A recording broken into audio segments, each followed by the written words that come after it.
नमस्कार, good morning, Radhe Radhe, जय श्री कृष्णा, राम राम।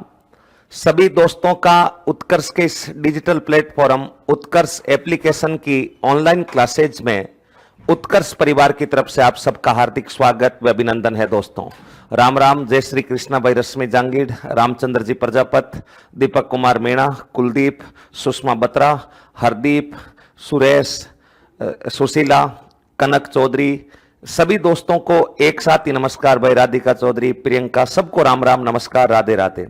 दोस्तों मॉडर्न हिस्ट्री का अंतिम टॉपिक अपन शुरू कर चुके थे, आधुनिक राजस्थान का इतिहास में इंटीग्रेशन ऑफ राजस्थान, राजस्थान का एकीकरण। आज उसी टॉपिक को आगे बढ़ाते हैं और फिर इस मॉडर्न हिस्ट्री को एक दो दिन में पूरा करते हैं। इंटीग्रेशन ऑफ राजस्थान यानी राजस्थान का एकीकरण, राजस्थान का एकीकरण।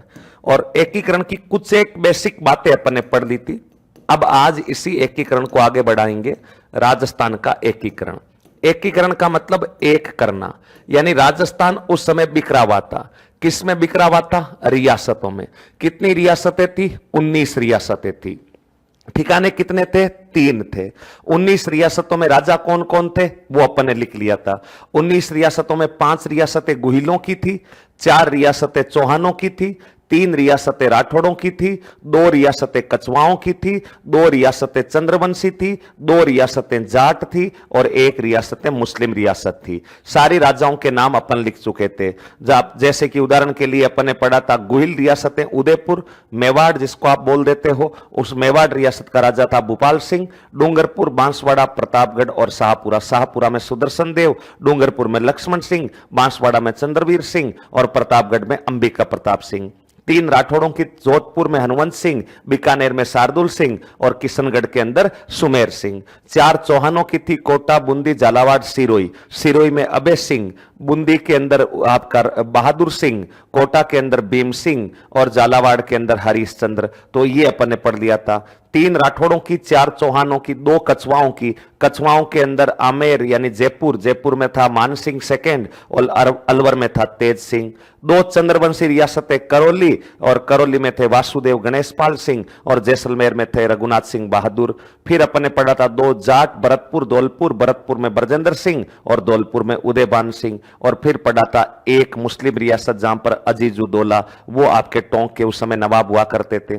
3 ठिकाने थे। सबसे बड़ा ठिकाना कुशलगढ़ जहां पर राठौड़ों का सामंत हुआ करता था, सामंत का नाम था हरेंद्र सिंह। फिर सबसे छोटा ठिकाना लावा, लावा के अंदर नरुका वंश का शासन था, यहां पर बंश प्रदीप सिंह और निमराना में राजेंद्र सिंह। यहां तक की व्यवस्थाएं पढ़ चुके थे। और फिर अपने पढ़ा था कि एकीकरण के काम करने की जिम्मेदारी कौन से विभाग को दी गई थी? रियासत, यानी इन राजा महाराजाओं से बात करनी है, किस आधार पर बात की जाएगी, ये सारा सिस्टम जो था ये किसके पास हुआ करता था? रियासती विभाग के पास। और रियासती विभाग की स्थापना हुई थी 5 जुलाई 1947 को, जिसका मुख्यालय स्थापित किया गया था नई दिल्ली में। अध्यक्ष बनाया गया था सरदार वल्लभ भाई पटेल को और सचिव था वीपी मेनन। इस विभाग का मुख्य काम था राजा महाराजाओं से बात करके उनको एकीकरण के लिए तैयार करना, यानी एकीकरण की प्रक्रिया को पूर्ण रूप देना, यह काम करेगा रियासती विभाग। यहां तक अपन पढ़ चुके थे। उम्मीद करता हूं कि यहां तक की सारी बातें आपको अच्छे से क्लियर हुई होगी। अब एकीकरण को आगे बढ़ाते हैं। राजस्थान का एकीकरण 7 चरणों में हुआ था, वो अपन एक एक चरण पढ़ेंगे, लेकिन उससे पहले कुछ बेसिक बातें अपने को पता रहे। रियासती विभाग जो कि 5 जुलाई को बना था, देखो क्रम से समझोगे ना तो एकीकरण आराम से याद हो जाएगा। और फिर वही ट्रिकों के अंदर उलझ गए कि आपके ABCD, बाबू झाड़ू काटे, इस टाइप से उलझना नहीं। आपको फंडामेंटल्स, बिल्कुल बेसिक कंसेप्ट क्लियर रहना है। एकीकरण की जिम्मेदारी है रियासती विभाग। रियासती विभाग बना है 5 जुलाई 1947 और मुख्य किया है सरदार वल्लभ भाई पटेल। मैं सिंपल सा यूं कह सकता हूं कि एकीकरण की ज्यादातर जो जिम्मेदारी है वो सरदार पटेल के पास है, 562 रियासतों की। अब सरदार पटेल ने क्या किया? अंग्रेज, देखो देश आजाद हुआ था 15 अगस्त को और यह विभाग देश की आजादी से पहले ही बन गया था 5 जुलाई को, यानी लगभग 1.25 महीने बाद देश आजाद होना है। आजादी की बातें पहले से ही पता लग गई थी कि देश अब आजाद होने वाला है, तो 5 जुलाई 1947 को अपने लोगों ने रियासती विभाग बना लिया। सरदार पटेल ने लॉर्ड माउंटबेटन से कांटेक्ट किया। लॉर्ड माउंटबेटन, लॉर्ड माउंटबेटन कौन है? लॉर्ड माउंटबेटन भारत का अंतिम वायसराय था लॉर्ड माउंटबेटन। और लॉर्ड माउंटबेटन बहुत मजबूत बंदा था, बहुत समझदार बंदा था, बहुत तेज तरार बंदा था। अगले आदमी की दिमाग को देख करके पहचान लेता था कि ये क्या कर रहा है क्या नहीं कर रहा। इतना तेज तरार बंदा था, आज तक कभी इसे कोई पछाड़ ही नहीं पाया था। हालांकि लॉर्ड माउंटबेटन के बारे में अफवाहें ऐसी उड़ाई गई थी, भगवान जाने उनमें कितनी सच्चाई है कितनी वास्तविकता है, लेकिन अफवाहें ऐसा उड़ाई जा रही थी कि लॉर्ड माउंटबेटन की जो पत्नी थी वो नेहरू जी से प्रेम करने लग गई थी। भगवान जाने कितनी सच्चाई है, नेहरू जी ने प्रेम किया कि नहीं किया, उनकी पत्नी जो है उन्होंने प्रेम करना शुरू किया। अब इस टाइप की खबरें खूब वायरल होती थी। अपने फर्जी खबरें वायरल होने में तो थोड़ा सा टाइम भी कम लगता है, रियल खबरें वायरल होने में तो बहुत देरी लग जाती है। तो ये एक थोड़ा सा माउंटबेटन के साथ भारत में धोखा हुआ था, बाकी तो लगभग ये बंदा बहुत तेज तरार बंदा था।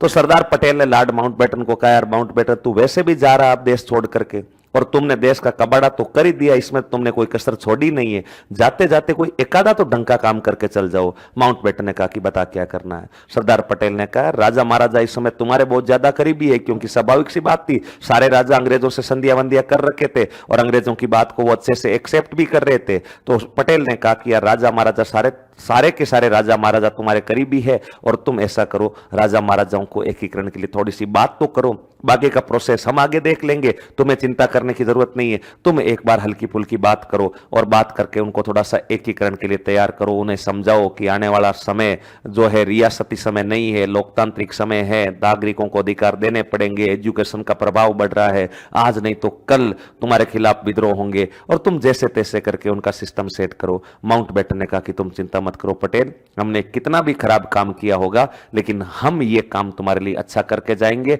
मैं केवल इतना ही नहीं कहूंगा, मैं राजस्थान एकीकरण के लिए राजाओं को तैयार भी करूंगा, भारत के एकीकरण के लिए तैयार भी करूंगा, आप निश्चिंत रहो। पटेल ने कहा ये काम करवा दे लॉर्ड माउंटबेटन, बहुत अच्छा काम हो जाएगा। ठीक है, अब देखो लॉर्ड माउंटबेटन ने क्या किया। नरेंद्र मंडल की 25 जुलाई 1947 को 25 जुलाई 1947 को 25 जुलाई 1947 को लॉर्ड माउंटबेटन ने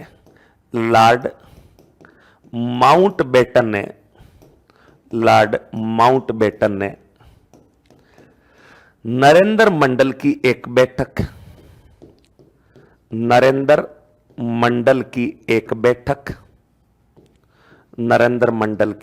बैठक दिल्ली में आयोजित की। नरेंद्र मंडल की एक बैठक दिल्ली में आयोजित की।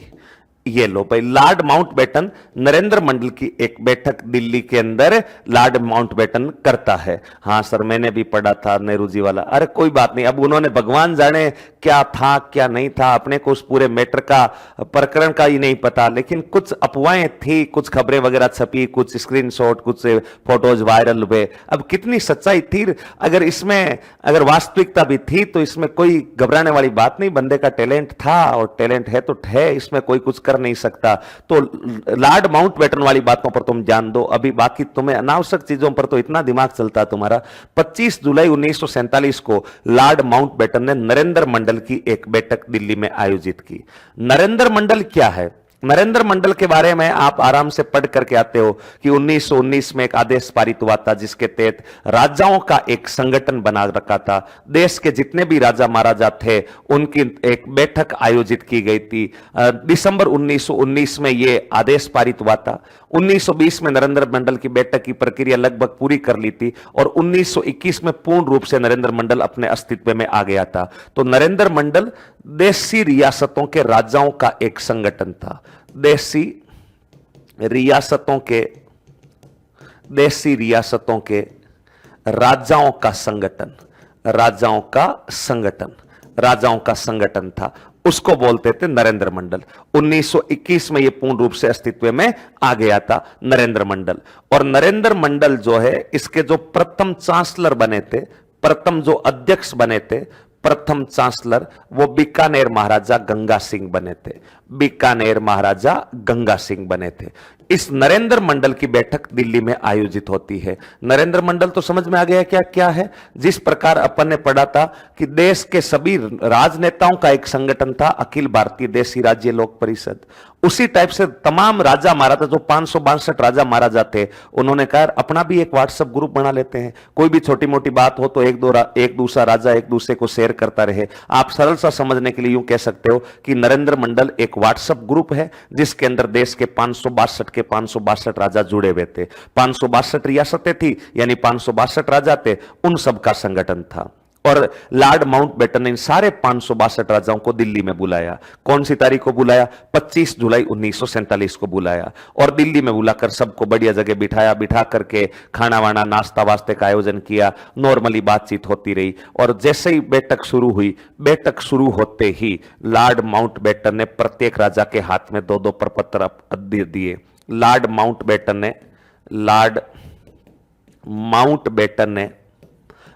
माउंटबेटन ने बैठक शुरू होते ही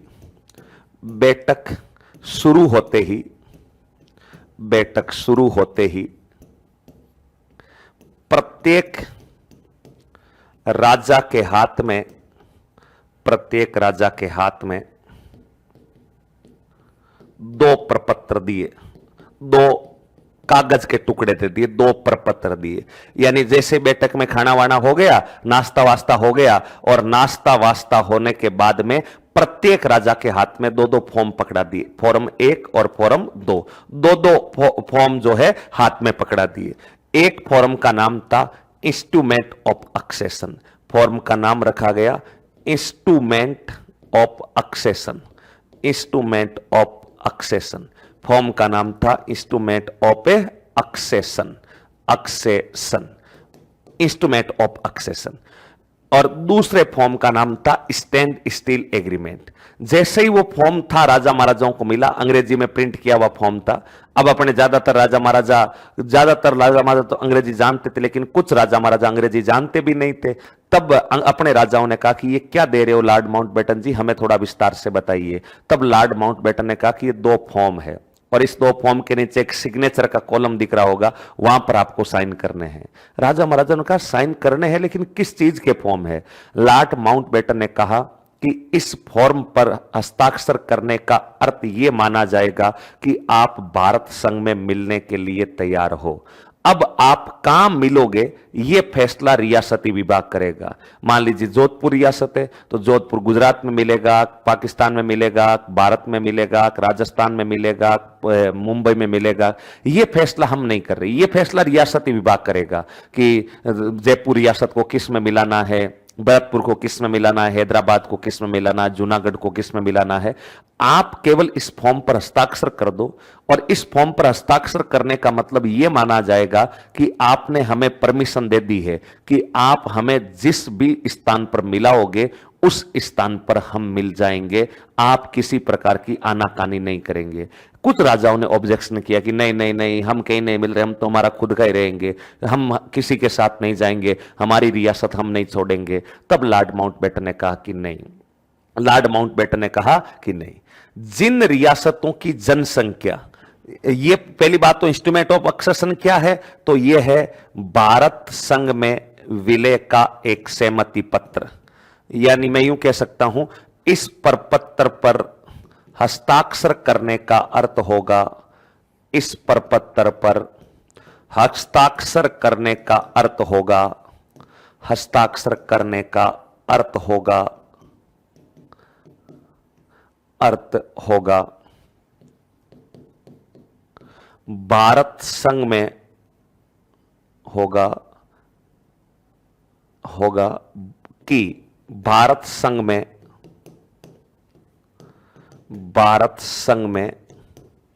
विलय हेतु आपने सहमति दी है, विलय हेतु सहमति दी है, सहमति दी है।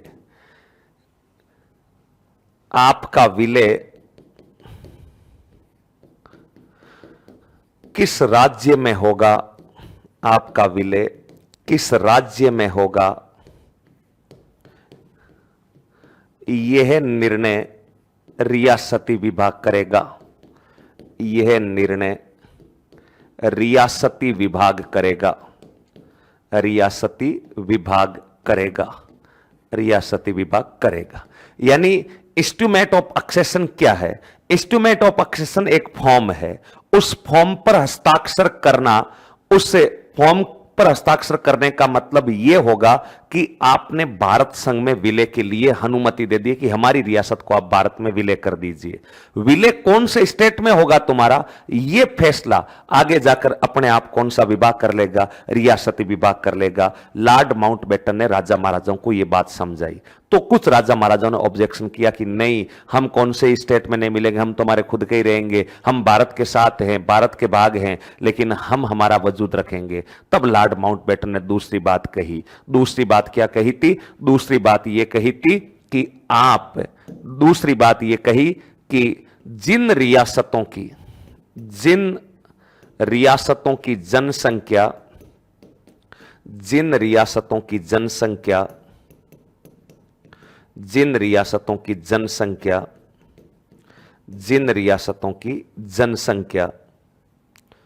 10 लाख से कम एवं वार्षिक आय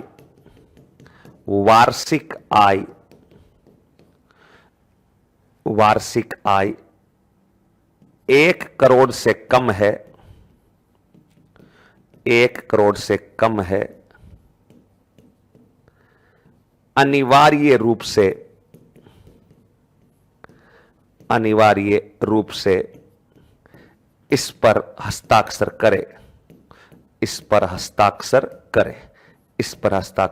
करे। ये लो भाई, जिन रियासतों की जनसंख्या 10 लाख से कम और वार्षिक आय 1 करोड़ से कम है, वो रियासतें जो है इनके ऊपर हस्ताक्षर करें इस फॉर्म के ऊपर। उनको तो कंपल्सरी करना ही करना है, वो अपनी स्वतंत्रता की बात नहीं कर सकती। वो छोटी रियासतें हैं, उनको जिस स्टेट के अंदर मिलाया जाएगा उस स्टेट में मिलना ही पड़ेगा। लेकिन हां, जो रियासतें ऑब्जेक्शन कर रही है कि नहीं, हम विलय के लिए तैयार नहीं, भारत में तो हम विलय हो जाएंगे लेकिन कोई दिक्कत नहीं है, हम हमारा स्वतंत्र वजूद रखेंगे, हमारा खुद का स्वतंत्र स्टेट होगा, उसके लिए यह अनिवार्य शर्त है कि आपकी रियासत की जनसंख्या 10 लाख से अधिक हो और वार्षिक आय 1 करोड़ से अधिक हो। और अगर कुछ रियासतें जिनकी जनसंख्या 10 लाख से अधिक है और वार्षिक आय 1 करोड़ से अधिक है और वो भी चाहती है कि नहीं, हम हमारा स्वतंत्र वजूद नहीं रखेंगे, तो वो भी चाहे तो इस फॉर्म पर हस्ताक्षर कर सकता है। मतलब इस फॉर्म पर हस्ताक्षर करने का मतलब तो ये होगा कि आपने एकीकरण की अनुमति दे दी है। अब रियासती विभाग आपको कहां मिलाएगा वो फैसला बाद में रियासती विभाग कर लेगा। तो मैं एक लाइन और लिख देता हूं, जिन रियासतों की जनसंख्या 10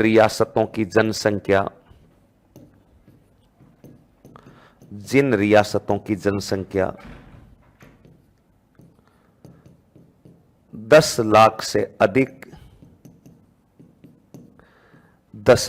अधिक एवं वार्षिक आय 1 करोड़ से अधिक हो, वार्षिक आय 1 करोड़ से अधिक है, लेकिन स्वतंत्र अस्तित्व नहीं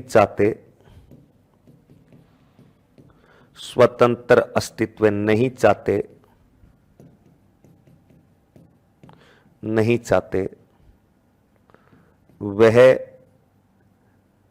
भी इस पर पत्र पर हस्ताक्षर करें, वह भी इस पर पत्र पर हस्ताक्षर करें। ये लो भाई, यानी जिन रियासतों को ये लगता है कि हम स्वतंत्र वजूद रखेंगे, तो उनके लिए पहली अनिवार्य शर्त है कि आपकी जनसंख्या 10 लाख से अधिक हो और वार्षिक आय 1 करोड़ से अधिक हो। और अगर ऐसा है तो आप इस पत्र पर साइन मत करो, आपके लिए हम दूसरा पत्र देंगे, उस पर आपको साइन करना है और बाद में रियासती विभाग ये फैसला कर लेगा कि आपका स्वतंत्र वजूद ठीक है या नहीं है। लेकिन वह सज्जन राजा जो ये चाहते हैं कि हमारी जनसंख्या तो 10 लाख से अधिक है, वार्षिक आय भी 1 करोड़ से अधिक है, लेकिन रियासती विभाग हमें जहां मिलाएगा हम मिलने को तैयार हैं, हम हमारा कोई स्वतंत्र वजूद नहीं चाहते, वो इंस्ट्रूमेंट ऑफ एक्सेशन पर साइन करें। और जिनकी जनसंख्या 10 लाख से कम है उनको तो बोलना ही नहीं है, चुपचाप इनके ऊपर साइन कर देना है। और साइन करने की आखिरी डेट 15 अगस्त है, ध्यान रखना। 15 अगस्त को हम देश आजाद कर देंगे और 15 अगस्त से पहले पहले हम ये चाहते हैं कि बाकी छोटे मोटे जो देश की आजादी के बाद काम होने वाले हैं वो पहले से ही पूरे हो, ताकि तुम्हारा देश आजाद होते ही तुम कहीं अटको नहीं, तुम्हारी कार्यशैली को बहुत तेज गति से बढ़ा सको। इसलिए 15 अगस्त से पहले पहले इस फॉर्म पर आपको हस्ताक्षर कर देने हैं। फॉर्म समझ में आ गया क्या? ये सबको इंस्ट्रूमेंट ऑफ एक्सेशन क्या है? इस पर हस्ताक्षर करने का मतलब यह माना जाएगा कि आपने भारत संघ में विलय की अनुमति दे दी है। भारत संघ के किस राज्य में आपका विलय होगा यह फैसला रियासती विभाग करेगा। जिन रियासतों की जनसंख्या 10 लाख से कम है वो तो कुछ भी नहीं कर सकते, उनको तो इस फॉर्म पर हस्ताक्षर कर देना है और रियासती विभाग के फैसले का इंतजार करना है। और जिनकी जनसंख्या 10 लाख से ज्यादा और वो अपना स्वतंत्र वजूद चाहते हैं वो इस पर हस्ताक्षर नहीं करें। जिनकी जनसंख्या 10 लाख से ज्यादा है और वो स्वतंत्र वजूद नहीं चाहते वो इस पर हस्ताक्षर करें। और अंतिम डेट 15 अगस्त है। 15 अगस्त से पहले पहले 14 अगस्त तक आपको ये सारे फॉर्म पर हस्ताक्षर करके और हमें जमा करवा देने हैं, ताकि हम आगे की कार्यशैली के ऊपर हमें किसी प्रकार का दिक्कतें नहीं आए। ध्यान रखना, राजस्थान में 10 लाख से ज्यादा, राजस्थान में 10 लाख से ज्यादा जनसंख्या वाली रियासतें जो थी वो 4 हुआ करती थी, लेकिन चारों ने इसी पत्र पर हस्ताक्षर किए थे, यानी इंस्ट्रूमेंट ऑफ एक्सेशन पर हस्ताक्षर किए थे। नेक्स्ट, इसी में लिख देता हूं, 10 लाख से अधिक, 10 लाख से अधिक जनसंख्या, 10 लाख से अधिक जनसंख्या, 10 लाख से अधिक जनसंख्या एवं 1 करोड़ से अधिक वार्षिक आय वाली, 1 करोड़ से अधिक, 1 करोड़ से अधिक वार्षिक आय वाली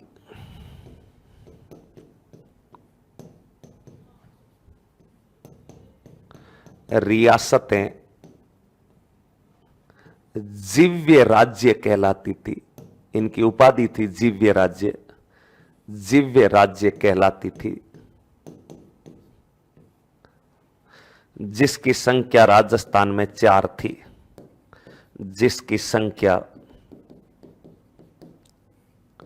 राजस्थान में 4,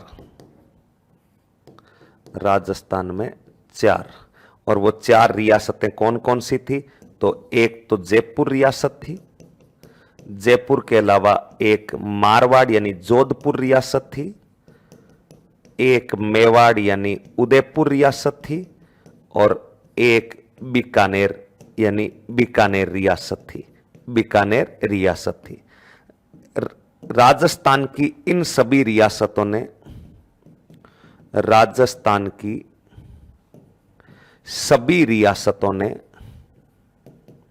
सभी रियासतों ने इंस्ट्रूमेंट ऑफ एक्सेशन पर, इंस्ट्रूमेंट ऑफ एक्सेशन पर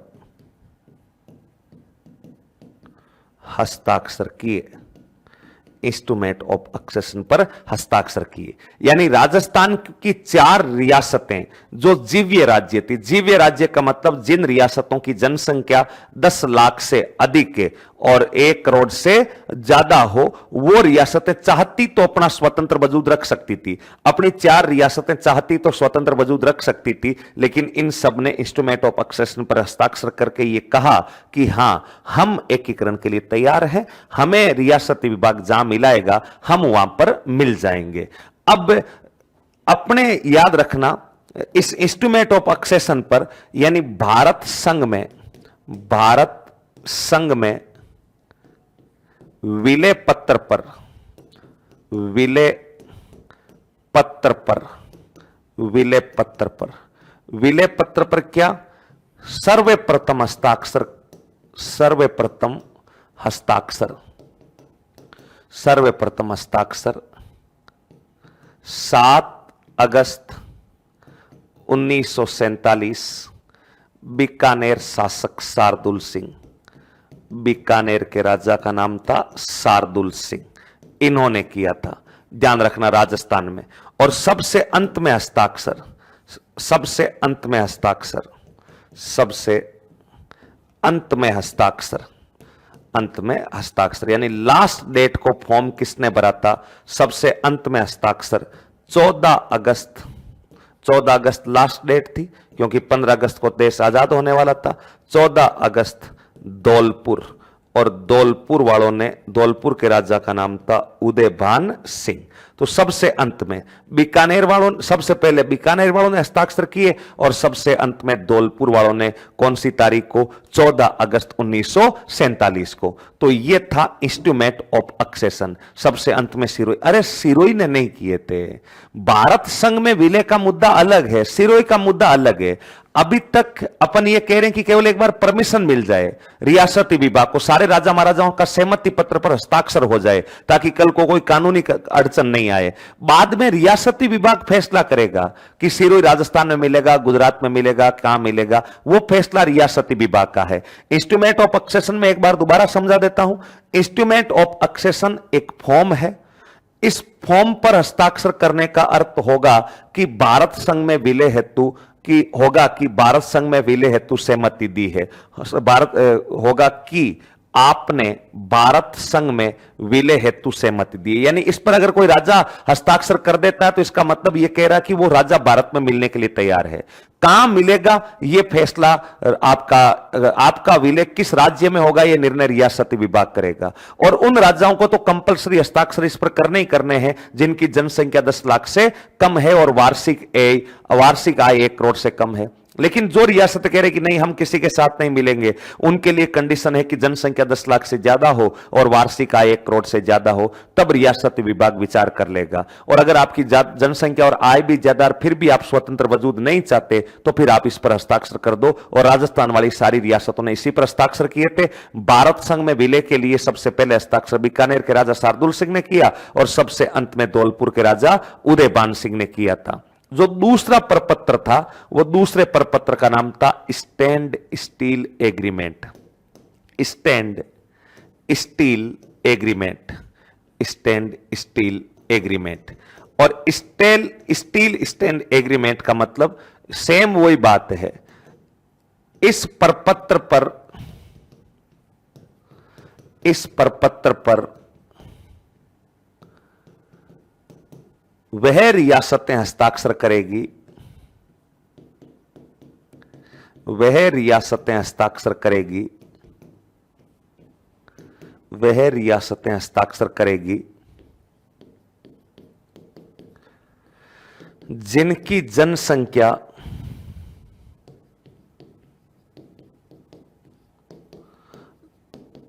10 लाख से अधिक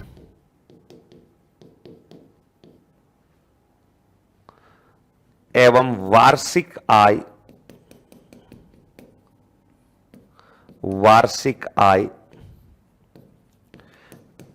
1 करोड़ से अधिक है,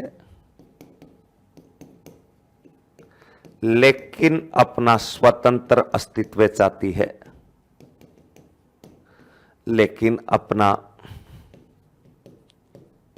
स्वतंत्र अस्तित्व चाहती है, अस्तित्व चाहती है।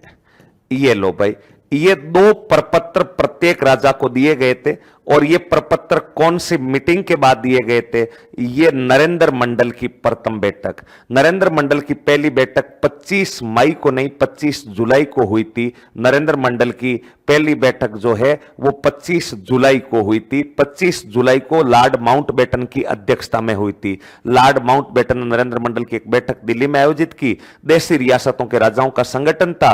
प्रथम चांसलर गंगा सिंह थे और इस माउंटबेटन में राजाओं ने 2-2 प्रपत्र दिए चाहिए थे। तो ये आपको थोड़ा सा याद रखना है।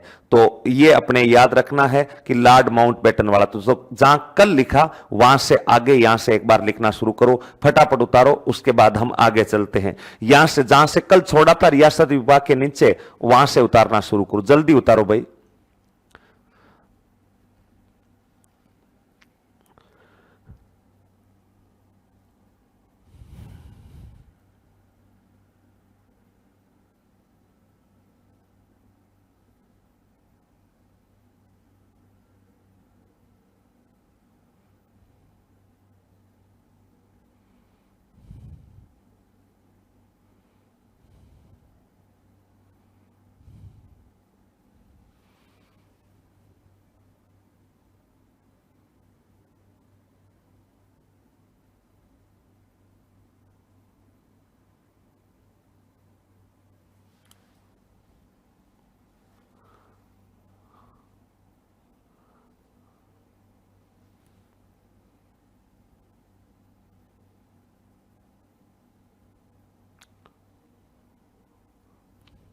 जल्दी उतारो।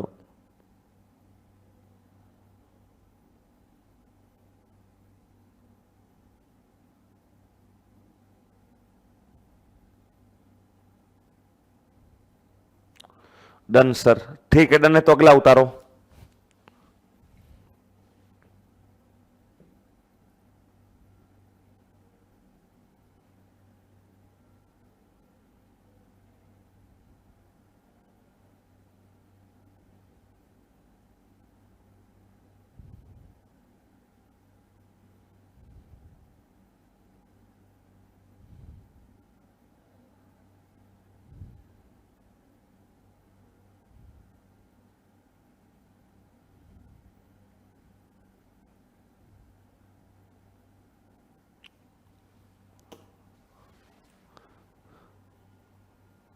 नरेंद्र मंडल के पहले चांसलर बीकानेर के महाराजा गंगा सिंह थे।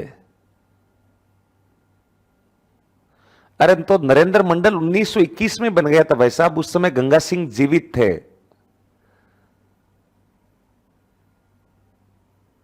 गंगा सिंह 1921 में नरेंद्र मंडल बन गया, तब राजा ही गंगा सिंह थे। फर्स्ट चांसलर तो बीकानेर के महाराजा गंगा सिंह ने, तो साइन शार्दुल सिंह ने क्यों किए? जगदीश, मुझे लगता है कि अभी बेसिक भी नहीं पता शायद तुम्हें। 1921 में नरेंद्र मंडल बना, उस समय राजा ही गंगा सिंह थे, जबकि 1942 में गंगा सिंह की डेथ हुई थी। तो फिर शार्दुल सिंह राजा बने, तो 47 में तो शार्दुल सिंह थे राजा, तो हस्ताक्षर शार्दुल सिंह ही करेंगे।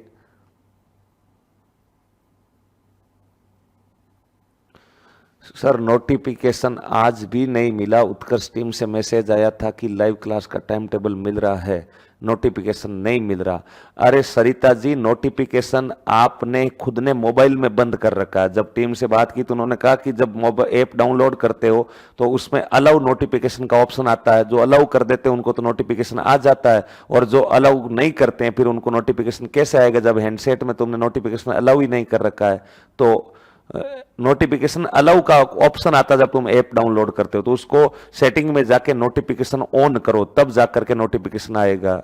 हर बार तुम टेक्निकल टीम खुद का दोष दूसरों पर मत दिया करो।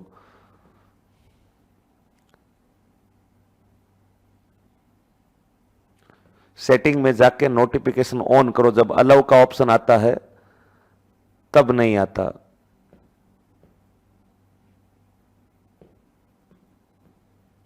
उतार लिया क्या? जल्दी करो भाई।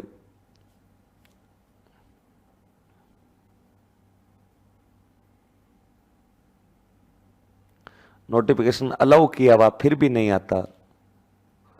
अच्छा, अलाउ है फिर भी नहीं आता। मैंने तो बात की तो बोला कि जिनके अलाउ नहीं है उनके नहीं आता। ठीक है, आज और बात कर लेते हैं। लिख लिया सर, ठीक है लिख लिया, तो अगला लिखो भाई, थोड़ा जल्दी लिखो।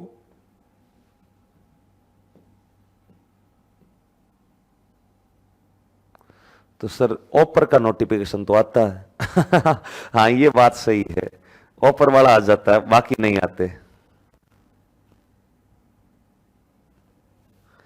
गुरुजी आपकी लाइव क्लास स्टार्ट करते हैं तो पहले किसी और की क्लास चल रही थी। नहीं और तो कैसे चल सकती है।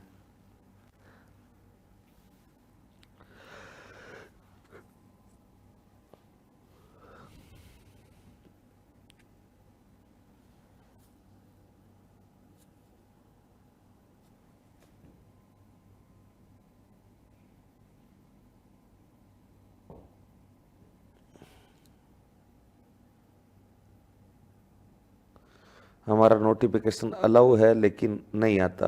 ठीक है,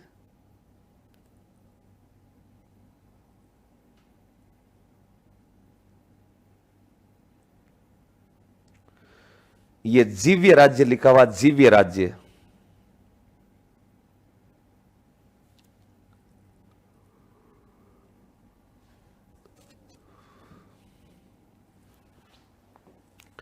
फटाफट लिखो भाई, अगला लिखो जल्दी से।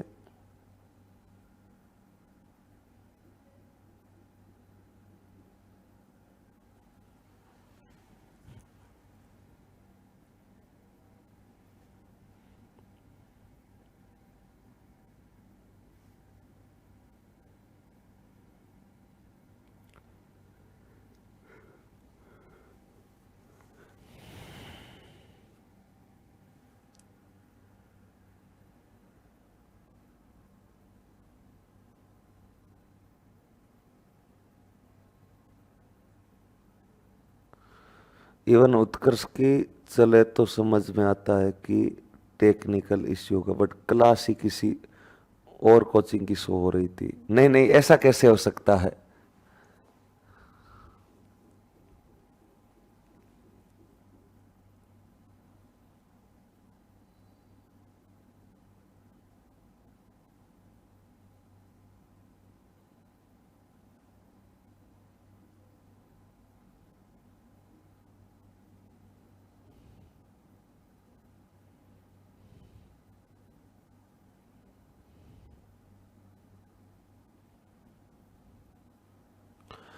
इंग्लिश में क्या बोलेंगे, लाइफ स्टेट बोलेंगे, लाइफ स्टेट जीवे राज्य को। Live state Kuldeep Singh, life state.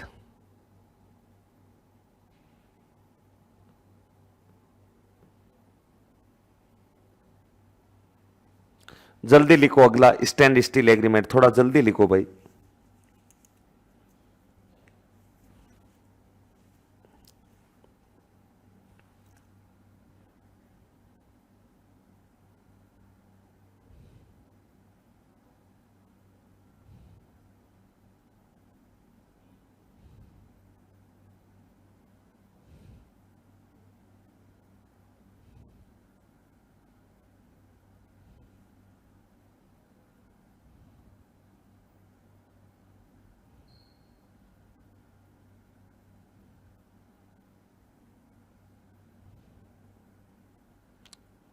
लिख लिया क्या?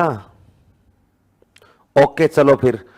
हाँ हाँ हाँ, आता है पर शाम को आता है सर, नोटिफिकेशन तो आता है पर शाम को आता है। ठीक है, अब आगे चलते हैं। ठीक है, लिख लिया। तो ये तो बेसिक सी बातें हो गई। अब अपने को राजस्थान एकीकरण पर लौटना है। यहां तक की बातें अच्छे से पता रहे कि भाई रियासती विभाग एकीकरण का काम करेगा। रियासती विभाग ने देश के सारे राजाओं की एक बैठक बुलाने के लिए लॉर्ड माउंटबेटन को कहा। माउंटबेटन ने एक बैठक दिल्ली में बुलाई और बैठक बुला करके राजाओं को दो दो फॉर्म पकड़ा दिए और दो दो फॉर्म पकड़ा करके कहा कि जिनकी संख्या 10 लाख से कम है वो तो इस पर चुपचाप साइन कर दो, और जहां रियासती विभाग मिला है वहां मिल जाना, जिस स्टेट में मिला है वहीं पर मिल जाना। और फिर आपको याद रखना कि जिनकी जनसंख्या 10 लाख से ज्यादा है और वो चाहें कि हम तो नहीं मिलेंगे तो वो स्वतंत्र वजूद रख सकते हैं, वो रियासती विभाग बाद में फैसला कर जाएगा।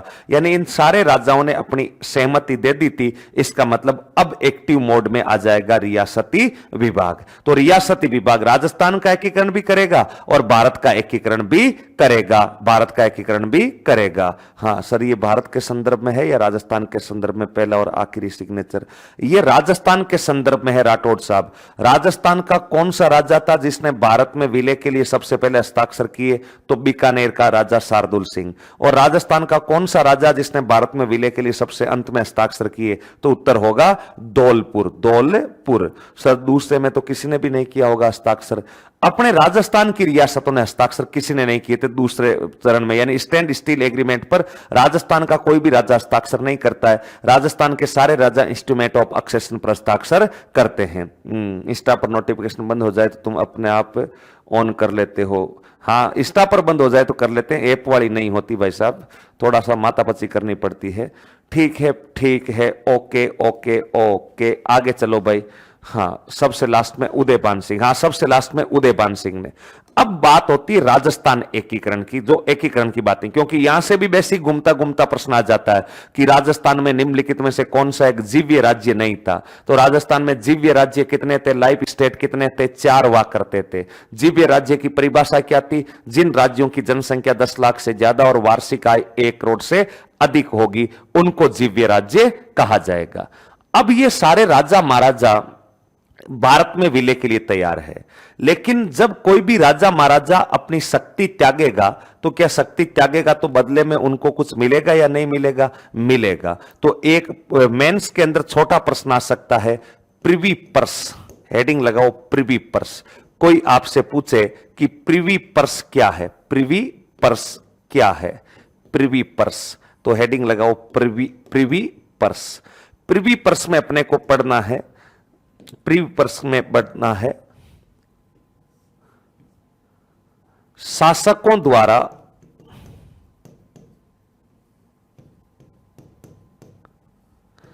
अपनी शक्तियां छोड़कर, अपनी शक्तियां छोड़कर, अपनी शक्तियां छोड़कर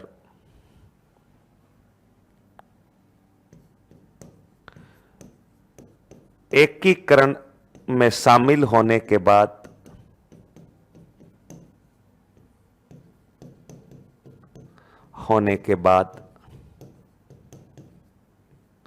भारत सरकार द्वारा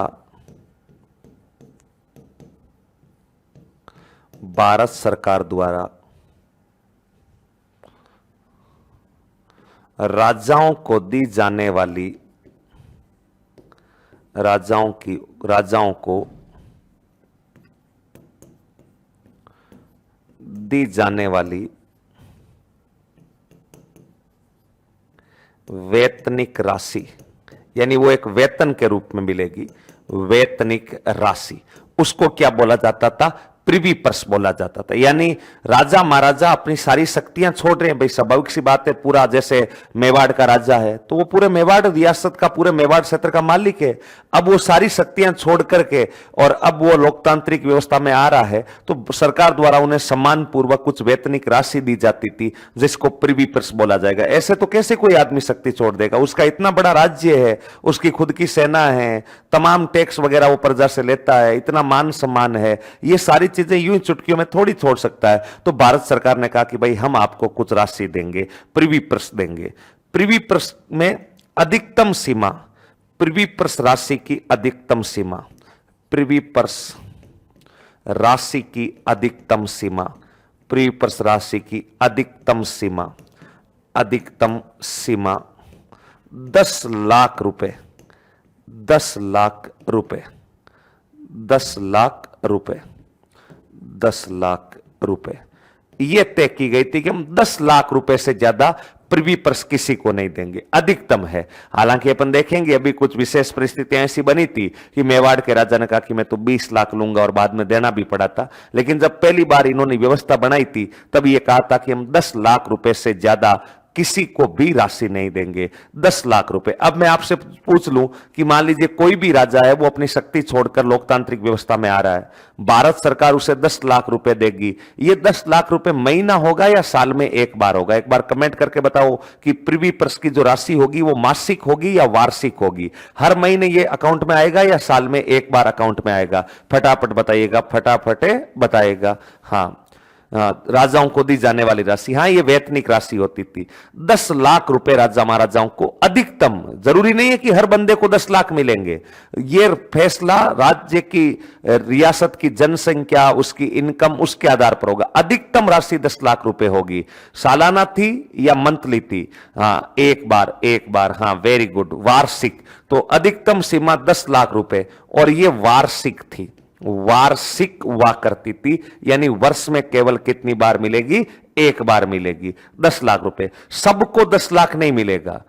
जैसे अपने जैसलमेर वालों को 1,17,000 ही मिलते थे, किसी को 2.5 मिलते थे, किसी को 3 मिलते थे। तो वो तो आपकी रियासत कितनी बड़ी है, उसे अभी तुम कितना कमा रहे हो, उसके अकॉर्डिंग उसका डिसीजन होता था। और प्रिवी पर्स की सीमा 10 लाख रुपए अधिकतम थी, यानी मैक्सिमम जो राजा है जिसकी अधिकतम है वो 10 लाख है। फिर 10 लाख से कम होती जाएगी आपकी रियासत की स्थिति के अकॉर्डिंग।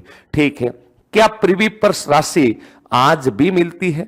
जो रॉयल फैमिली के लोग हैं, क्या भारत सरकार की तरफ से उन्हें आज भी प्रिवी पर्स भेजा जाता है, या वर्तमान में प्रिवी पर्स समाप्त हो चुका है? फटाफट बताइए देखे, क्या प्रिवी पर्स भेजा जाता है और समाप्त हो चुका है? क्या आज रॉयल परिवारों को कुछ भेजा जाता है या नहीं भेजा जाता है? यह याद रखना। तो फटाफट बता दो देखे, राजाओं को दी जाने वाली राशि को प्रिवी पर्स कहते थे। एकीकरण में शामिल होने के बाद भारत सरकार द्वारा राजाओं को दी जाने वाली वेतनिक राशि प्रिवी पर्स राशि की अधिकतम सीमा 10 लाख रुपए थी, जो कि वार्षिक थी। अब प्रिवी पर्स नहीं दिया जाता, ध्यान रखना। 1971 26वां संविधान संशोधन, 26वां संविधान संशोधन के तहत, 26वां संविधान संशोधन के तहत प्रिवी पर्स व्यवस्था को समाप्त किया गया।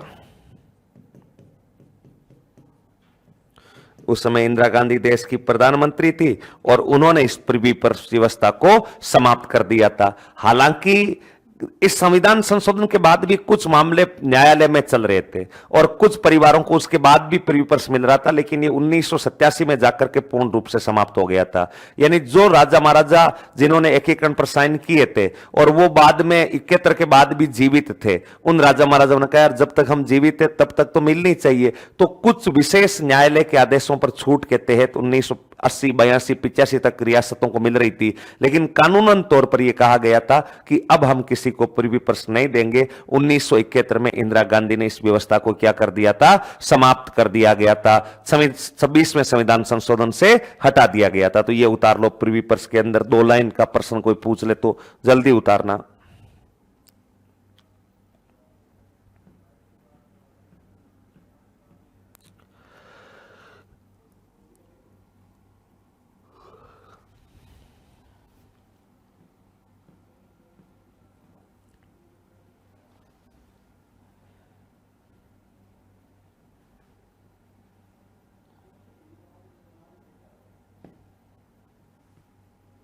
Yes sir, okay, done. तो ये प्रिवी पर्स हो गया, यानी भारत सरकार द्वारा इनको प्रिवी पर्स दिया जाता था।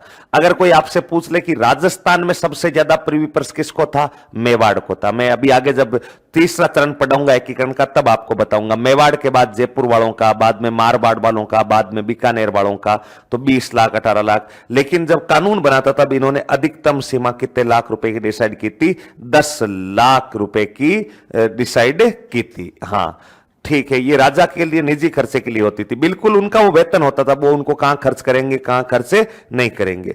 अब अपने को राजस्थान एकीकरण पर आना है। राजस्थान एकीकरण, राजस्थान एकीकरण, राजस्थान एकीकरण, एकीकरण कुल 7 चरणों में संपन्न, कुल 7 चरणों में संपन्न, 7 चरणों में संपन्न। नेक्स्ट, एकीकरण में लगा कुल समय, एकीकरण में लगा, ये 2 बिंदु 7 के साथ ही उतार लेना, कुल समय 8 + 7 = 14, यानी 8 + 7 वैसे होते तो 15 है, लेकिन अपने को याद रखने के लिए याद रखना कि 8 तो वर्ष, एकीकरण में लगा कुल समय 8 वर्ष, 7 माह और 14 दिन, 7 माह और 14 दिन। राजस्थान एकीकरण में 8 वर्ष 7 माह और 14 दिन का टोटल टाइम लगता है। एक बार उतार लो, फिर एक एक चरण को पढ़ना शुरू करते हैं। हाँ, सर राजा इंदिरा गांधी के सामने टक्कर ले रहे थे तो उन्होंने समाप्त कर दिया। इंदिरा जी थे, वो कुछ भी कर सकते थे।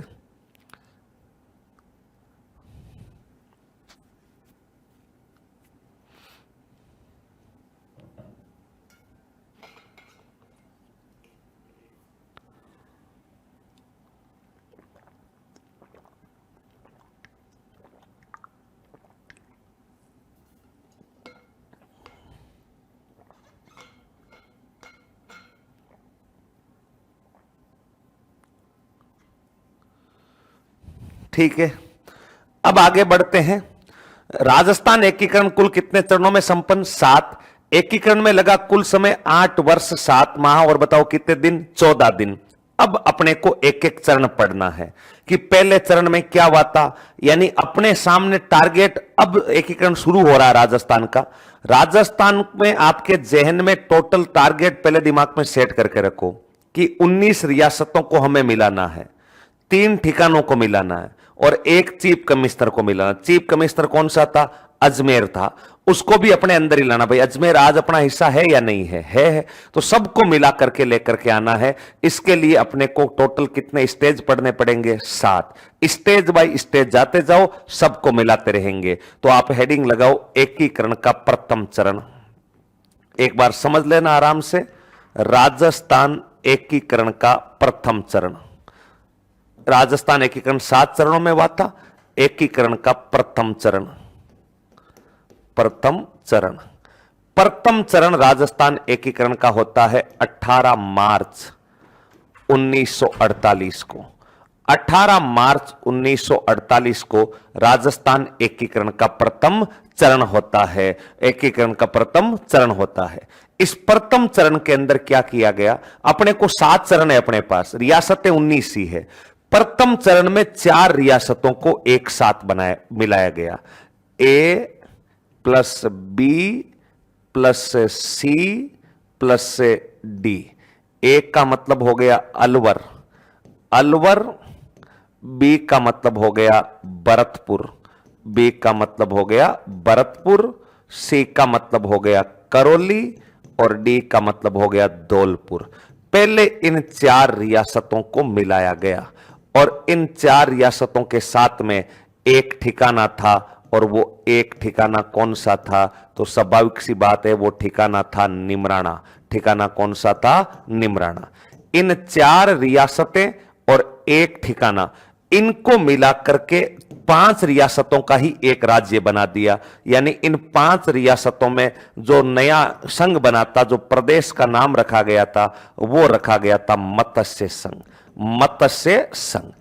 सरदार पटेल के दिमाग में पूरी स्क्रिप्ट क्लियर थी। सरदार पटेल ये सोच रहे थे, कि पहले मैं छोटी छोटी रियासतों को संघ बना दूं। यानी अभी कितनी रियासतें हैं टोटल? 19। तो पटेल को ऐसा लग रहा था कि मैं छोटी छोटी रियासतों को, 5 रियासतों को मिलाकर के एक ग्रुप बना दूं, छोटा स्टेट बना दूं।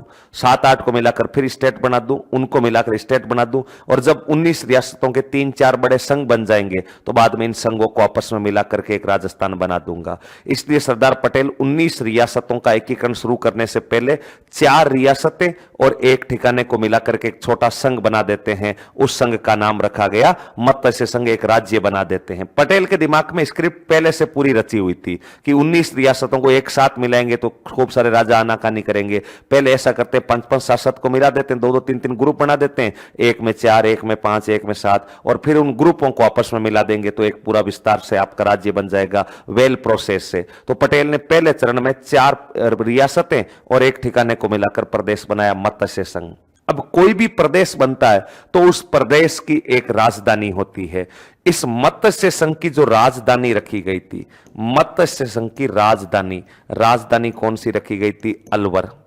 मत्स्य संघ की राजधानी कहां पर रखी गई थी? अलवर। राजधानी में बैठता है मुख्यमंत्री और मुख्यमंत्री के पद को उस समय बोला जाता था प्रधानमंत्री। तो मत्स्य संघ का प्रधानमंत्री बताओ कौन था?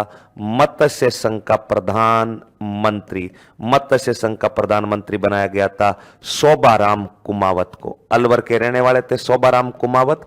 अलवर के पास में कोई गांव था, शोभाराम कुमावत को मुख्यमंत्री बनाया गया था। ये अलवर के रहने वाले थे शोभाराम कुमावत। तो अलवर के शोभाराम कुमावत को मुख्यमंत्री बनाया, यानी प्रधानमंत्री बना दिया। किसका? मत्स्य संघ। मुख्यमंत्री को उस समय प्रधानमंत्री कहते थे। फिर मुख्यमंत्री तानाशाह ना हो जाओ इसलिए राज्यपाल बनाते हैं, और राज्यपाल के पद को उस समय बोला जाता था राज प्रमुख। तो ये जो आपका मत्स्य संघ बना, इसका राज प्रमुख बनाया गया था धौलपुर के राजा उदयभान सिंह। धौलपुर के राजा उदयभान सिंह। धौलपुर के राजा उदयभान सिंह। और उपराज प्रमुख बनाया, उपराज प्रमुख ये बनाया था आपके करौली के राजा। उदयभान सिंह कहां के हैं? धौलपुर के। धौलपुर के। और वासुदेव गणेश पाल सिंह, यानी उपराज्यपाल बनाया वासुदेव गणेश पाल सिंह। वासुदेव गणेश पाल सिंह। और ये वासुदेव गणेश पाल सिंह बताओ कहां के थे? करौली के थे। अलवर और भरतपुर वालों को कोई पद नहीं दिया गया, यानी बड़ा राज्य बताओ कौन है? अलवर और भरतपुर। लेकिन अलवर और भरतपुर वालों को कोई भी पद नहीं मिलता है। रीजन यह था कि महात्मा गांधी जी की हत्याकांड के अंदर जो लोग शामिल थे, उन कुछ लोगों में कहते हैं कि भाग करके इधर अलवर की तरफ आए थे। और अलवर के जो महाराजा थे, उनका जो प्रधानमंत्री था, यानी जो उनका खास सलाहकार था, वो उस समय जाट महासभा का अध्यक्ष हुआ, हिंदू महासभा का अध्यक्ष हुआ करता था। और कहते हैं कि गांधी जी की हत्याकांड में शामिल कुछ लोगों को अलवर रियासत में पनाह दी गई, शरण दी गई। और जब सरदार पटेल को इस बात का पता लगा कि गांधी जी की हत्या में शामिल कुछ लोगों को अलवर में छिपा रखा है और कुछ लोगों को भरतपुर में छिपा रखा है, तब सरदार पटेल इस बात से भयंकर गुस्से के अंदर आ गए थे और भरतपुर के राजा और अलवर के राजा को दिल्ली बुलाया और बुलाकर कहा कि तुम्हारा दिमाग तो ठीक है क्या? गांधी जी की हत्या में षड्यंत्र में शामिल लोगों को तुम यहां पर छिपा रहे हो।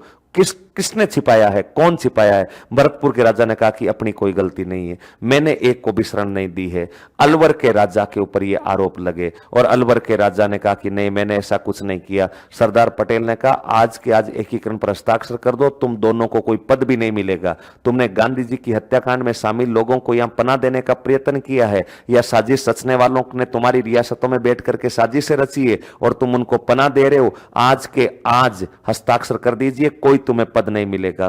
भरतपुर का राजा बरजिंदर सिंह इस बात से नाखुश हुए। उन्होंने कहा कि कसम से, विद्या की कसम, अपने किसी को शरण नहीं दी और आप मेरे ऊपर इस टाइप का आरोप लगा कैसे सकते हो सरदार पटेल साहब? कल को इतिहास पढ़ाने वाले मास्टर क्या कहेंगे कि भरतपुर के राजा ने, और वो भी गांधी जी के हत्याकांड में शामिल लोगों को पनाह दी है। मैं ये घोषणा कर रहा हूं पटेल साहब आपके सामने कि जब तक आप इस पूरे मामले की जांच नहीं करवा लेते, मैं अपने आप को स्वतंत्र नहीं मानूंगा और मैं स्वतंत्रता दिवस भी नहीं मनाऊंगा। मेरी क्या भूमिका है? दूध का दूध और पानी का पानी होना चाहिए। मेरे ऊपर तुम इस टाइप से लांछन नहीं उछाल सकते। और बरजिंदर सिंह यहां से नाखुश होकर चले गए और सरदार पटेल ने बरजिंदर सिंह को कहा कि आप स्वतंत्रता दिवस वगैरह तो मना लेना। इन्होंने कहा कि नहीं मनाऊंगा जब तक मुझे क्लीन चिट नहीं मिल जाती इस मामले से। बाद में एक छोटी सी कमेटी भी बनाई गई, पूरे प्रकरण की जांच की गई और जांच में यह सामने आया कि नहीं, गांधी जी की हत्या में शामिल लोगों को शरण देने में भरतपुर वालों का तो कोई दोष नहीं है, इसलिए भरतपुर के महाराजा को क्लीन चिट मिल गई थी।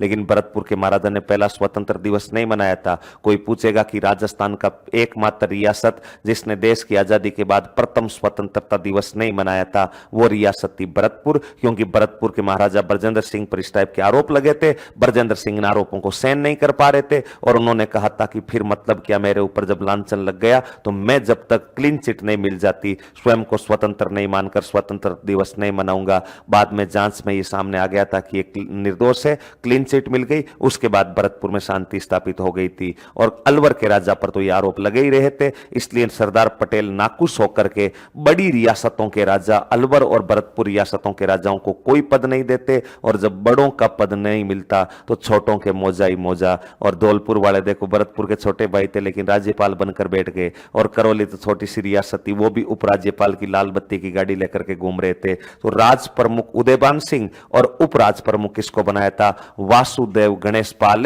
सिंह। वासुदेव गणेश पाल सिंह को बनाया गया था। तो प्रदेश का नाम है मत्स्य संघ, राजधानी अलवर अनवर, प्रधानमंत्री शोभाराम कुमावत, राज प्रमुख उदयभान सिंह और उपराज प्रमुख वासुदेव गणेश पाल सिंह। ठीक है, अब जब राज प्रमुख बन गए, राज्यपाल बन गए, तो क्या मंत्रिमंडल बनेगा या नहीं बनेगा? भाई ये तो है नहीं कि भाई अब लोकतांत्रिक देश है तो मुख्यमंत्री अकेला तो शासन चला नहीं सकता। तो मत्स्य संघ के मंत्रिमंडल में कौन कौन लोग थे? मत्स्य संघ जो है इसका मंत्रिमंडल भी याद रखना कि मत्स्य संघ के मंत्रिमंडल में कौन कौन से लोग थे। तो 4 लोगों को मंत्रिमंडल में शामिल किया गया। एक तो गोपीलाल यादव, गोपीलाल यादव को मत्स्य संघ में मंत्री बनाया गया था। गोपीलाल यादव कहां से थे? तो आप बताओगे गोपीलाल यादव भरतपुर के थे। एक अपने को याद रखना है, चिरंजी लाल को यहां पर मंत्री बनाया गया, चिरंजी लाल। और चिरंजी लाल जो है ये बताओ कहां के थे? करौली के थे। कहां के थे? करौली के थे। एक मास्टर भोलेनाथ को आपके मंत्री बनाया गया था, मास्टर भोलेनाथ। और मास्टर भोलेनाथ बताओ कहां के हैं? मास्टर भोलेनाथ जो है ये अलवर के हैं। और एक अपने को याद रखना है, आपके मास्टर भोलेनाथ के अलावा डॉक्टर मंगल सिंह को मंत्रिमंडल में, मत्स्य संघ के मंत्रिमंडल में शामिल किया गया था। और डॉक्टर मंगल सिंह बताओ कहां के थे? धौलपुर के थे।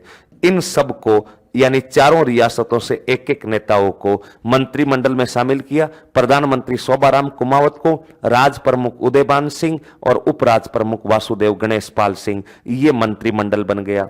अब मंत्रिमंडल बन गया तो फिर राज्य कंप्लीट है और राज्य का उद्घाटन होगा या नहीं होगा? होगा। तो मत्स्य संघ का उद्घाटन किसके द्वारा किया गया था? मत्स्य संघ का उद्घाटन, मत्स्य संघ का उद्घाटन। यानी राज्य कंप्लीट है और कोई भी नई चीज बनती है तो फिर अब जैसे अभी राजस्थान में नए जिले बने थे तो गहलोत साहब ने घूम घूम करके प्रत्येक जिला मुख्यालय पर नए जिले का उद्घाटन किया था। तो मत्स्य संघ का उद्घाटन ध्यान रखना आपके नरहरि विष्णु गोडगिल,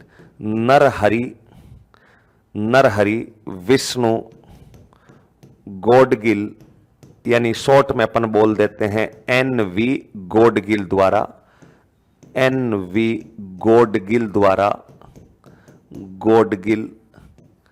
द्वारा 18 मार्च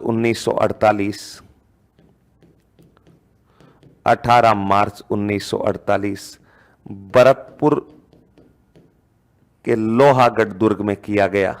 यानी ये उद्घाटन भरतपुर के लोहागढ़ दुर्ग में हुआ था। भरतपुर के लोहागढ़ दुर्ग में यह उद्घाटन हुआ था, नरहरि विष्णु गोडगिल के द्वारा उद्घाटन किया गया था।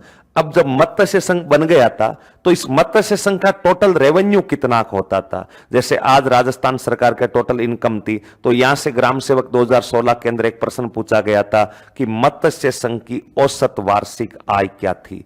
मत्स्य संघ की औसत वार्षिक आय, मत्स्य संघ की औसत वार्षिक आय यानी टोटल कितनी इनकम थी मत्स्य संघ की? तो ये थी 184 लाख रुपए, यानी 1,84,00,000 रुपए इनके पास टोटल सालाना इनकम होती थी।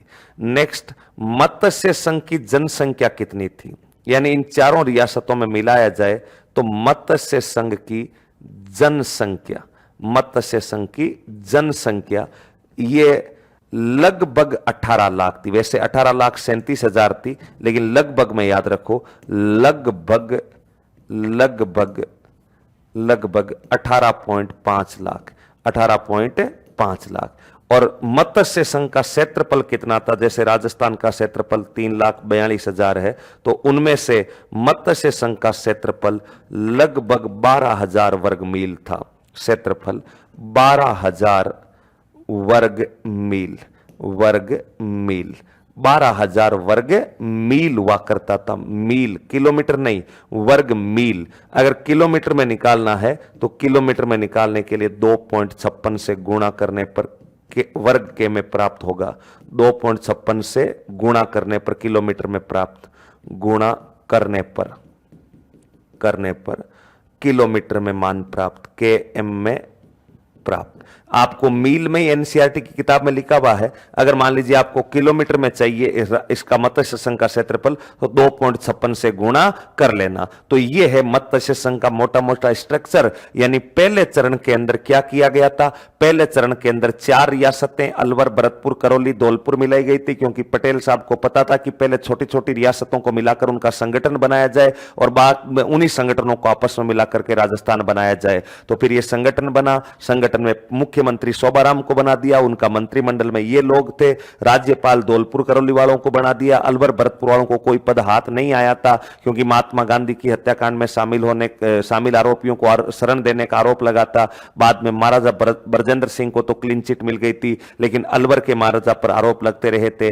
बाद में जब ये संघ बन गया तो इसका उद्घाटन करने, इसका मुहूर्त करने के लिए बताओ कौन आया था, तो नरहरि विष्णु गौडगिल केंद्र सरकार के अंदर मंत्री हुआ करते थे, और 184 लाख रुपए, जनसंख्या 18.5 वर्ग लाख और 12,000 वर्ग किलोमीटर, ये आपकी टोटल मत्स्य संघ की क्या थी, आय थी। तो एक बार यहां तक उतार लो मत्स्य संघ, फिर आगे चलते हैं।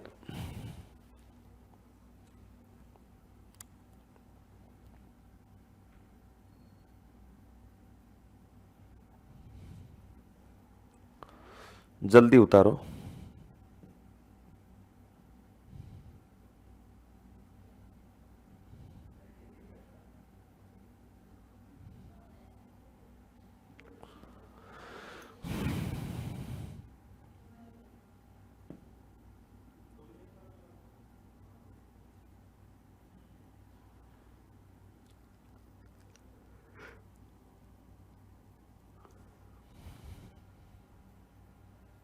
राम राम खुशवीर सिंह जी, राम राम।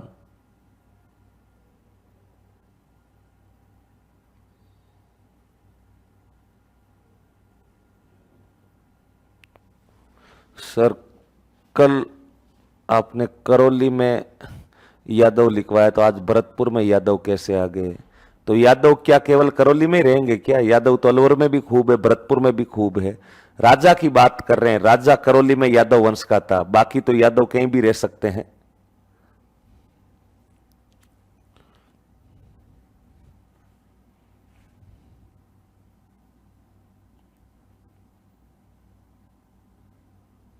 जल्दी लिखो भाई।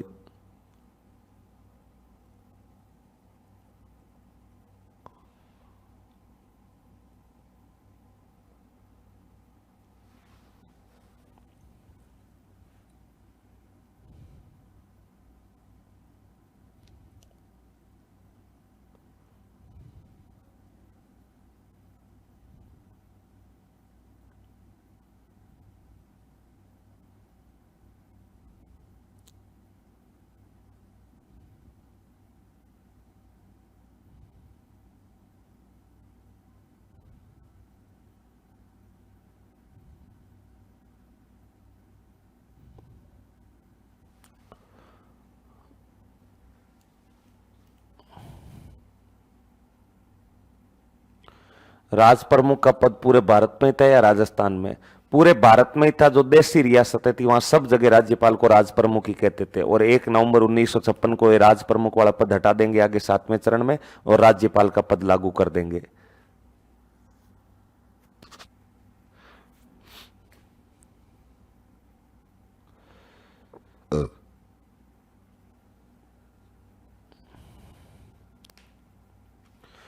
उप प्रधानमंत्री भी बनाया था क्या? बिल्कुल बनाया था, जुगल किशोर चतुर्वेदी को बनाया था, लेकिन वो इतना उपयोगी नहीं है अपने। प्रधानमंत्री उपयोगी है।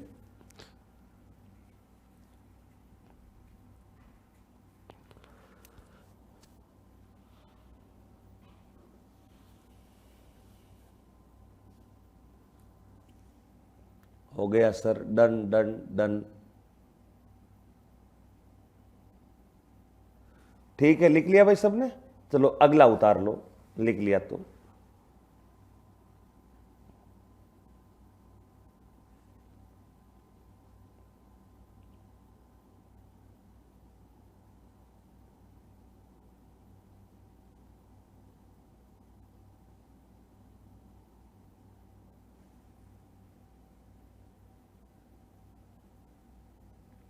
तीस मार्च के बारे में तो कुछ बताओ गुरुजी। अरे तो 30 मार्च आने तो दो भाई साहब, अभी 30 मार्च 1949 आएगा ही आएगा, थोड़ा सब्र रखो, सब कुछ मैं बता दूंगा, जितनी बातें चाहिए उतनी सब बता दूंगा। 30 मार्च 1949 भी आएगा, राजस्थान दिवस भी आएगा। मास्टर भोलेनाथ के नाम के आगे मास्टर क्यों लगाते, पढ़ाते थे क्या? नहीं। मैंने आपको एक दिन आगे भी बताया था कि हर गांव में एक दो मास्टर होते ही थे जिनकी उपाधि हो गई थी मास्टर।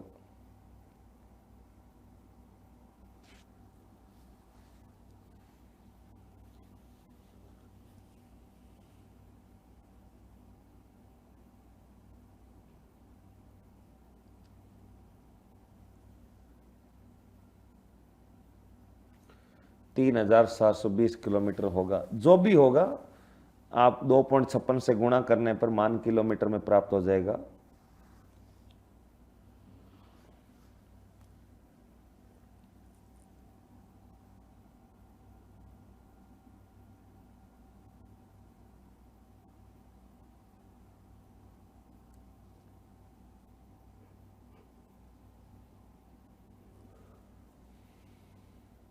मेरा आंसर तो दो। क्या क्वेश्चन है तुम्हारा वैशाली शर्मा, बताओ भाई।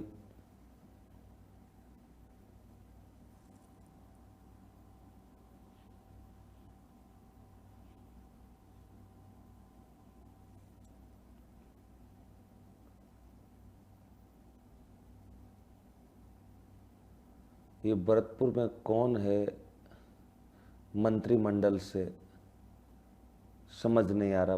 कहां से? भरतपुर से गोपीलाल यादव, गोपीलाल यादव।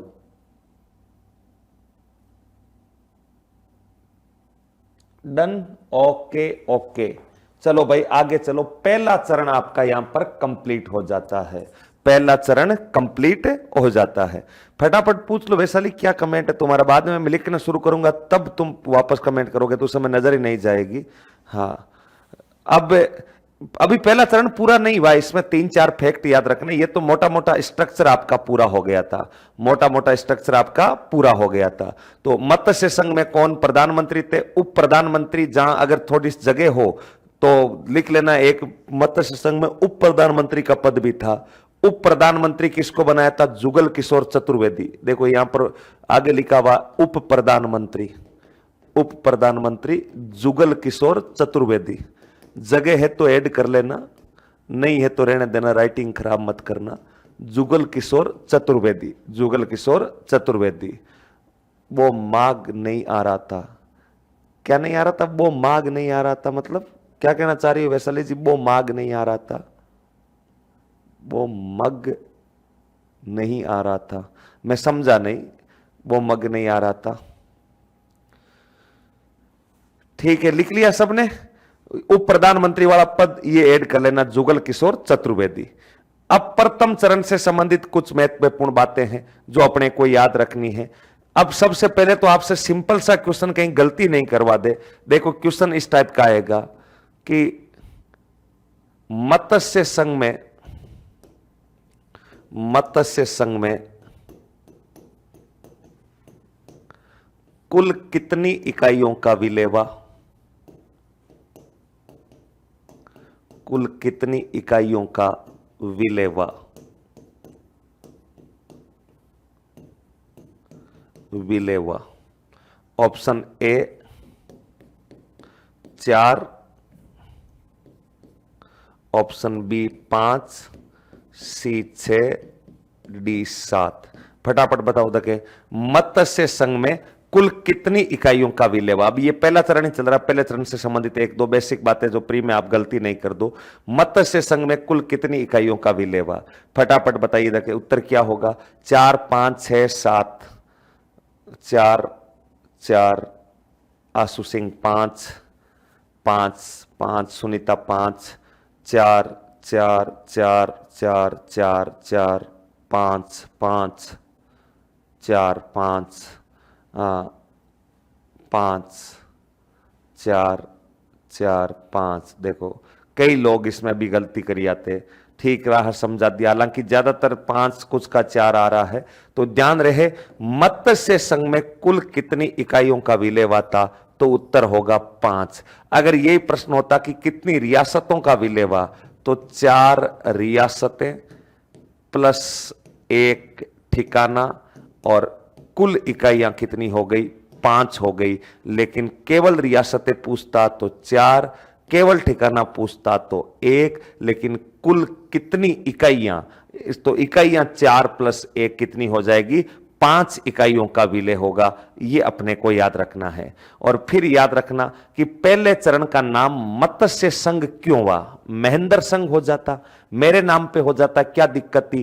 पहले चरण का नाम मत्स्य संघ कन्हैयालाल माणिक्यलाल मुंशी द्वारा दिया गया था, जिन्हें आप शॉर्ट में बोलते हो के एम ए मुंशी, ध्यान रखना। और दूसरा, राजस्थान की वह प्रथम रियासत जिसने राजस्थान की वह रियासत जिसने प्रथम स्वतंत्रता संग्राम प्रथम स्वतंत्रता दिवस नहीं मनाया था, वो थी भरतपुर रियासत। क्योंकि उनके ऊपर वो आरोप लगे थे, बरजिंदर सिंह ने जिद कर ली थी कि जब तक मुझे क्लीन चिट नहीं मिल जाती तब तक मैं ऐसा कोई भी काम नहीं करूंगा। और इसीलिए बाद में बरजिंदर सिंह को क्लीन चिट भी मिली और उन्होंने स्वतंत्रता आंदोलन, स्वतंत्रता दिवस मनाना क्या कर दिया था, शुरू कर दिया था। तो नीचे ये 2 बातें मैं लिख रहा हूं, साथ के साथ ही नोट डाउन कर लेना। साथ के साथ नोट डाउन करके लिखना क्या है, भरतपुर रियासत में प्रथम स्वतंत्रता दिवस नहीं मनाया।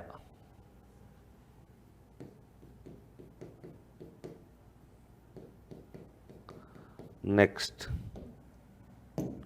क्यों नहीं मनाया, रीजन तो समझ में आ गया। प्रथम चरण का नाम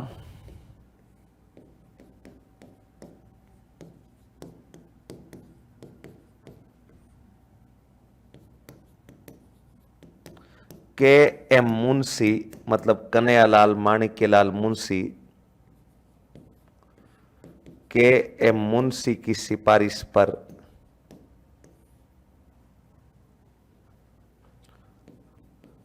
मत्स्य संघ रखा गया।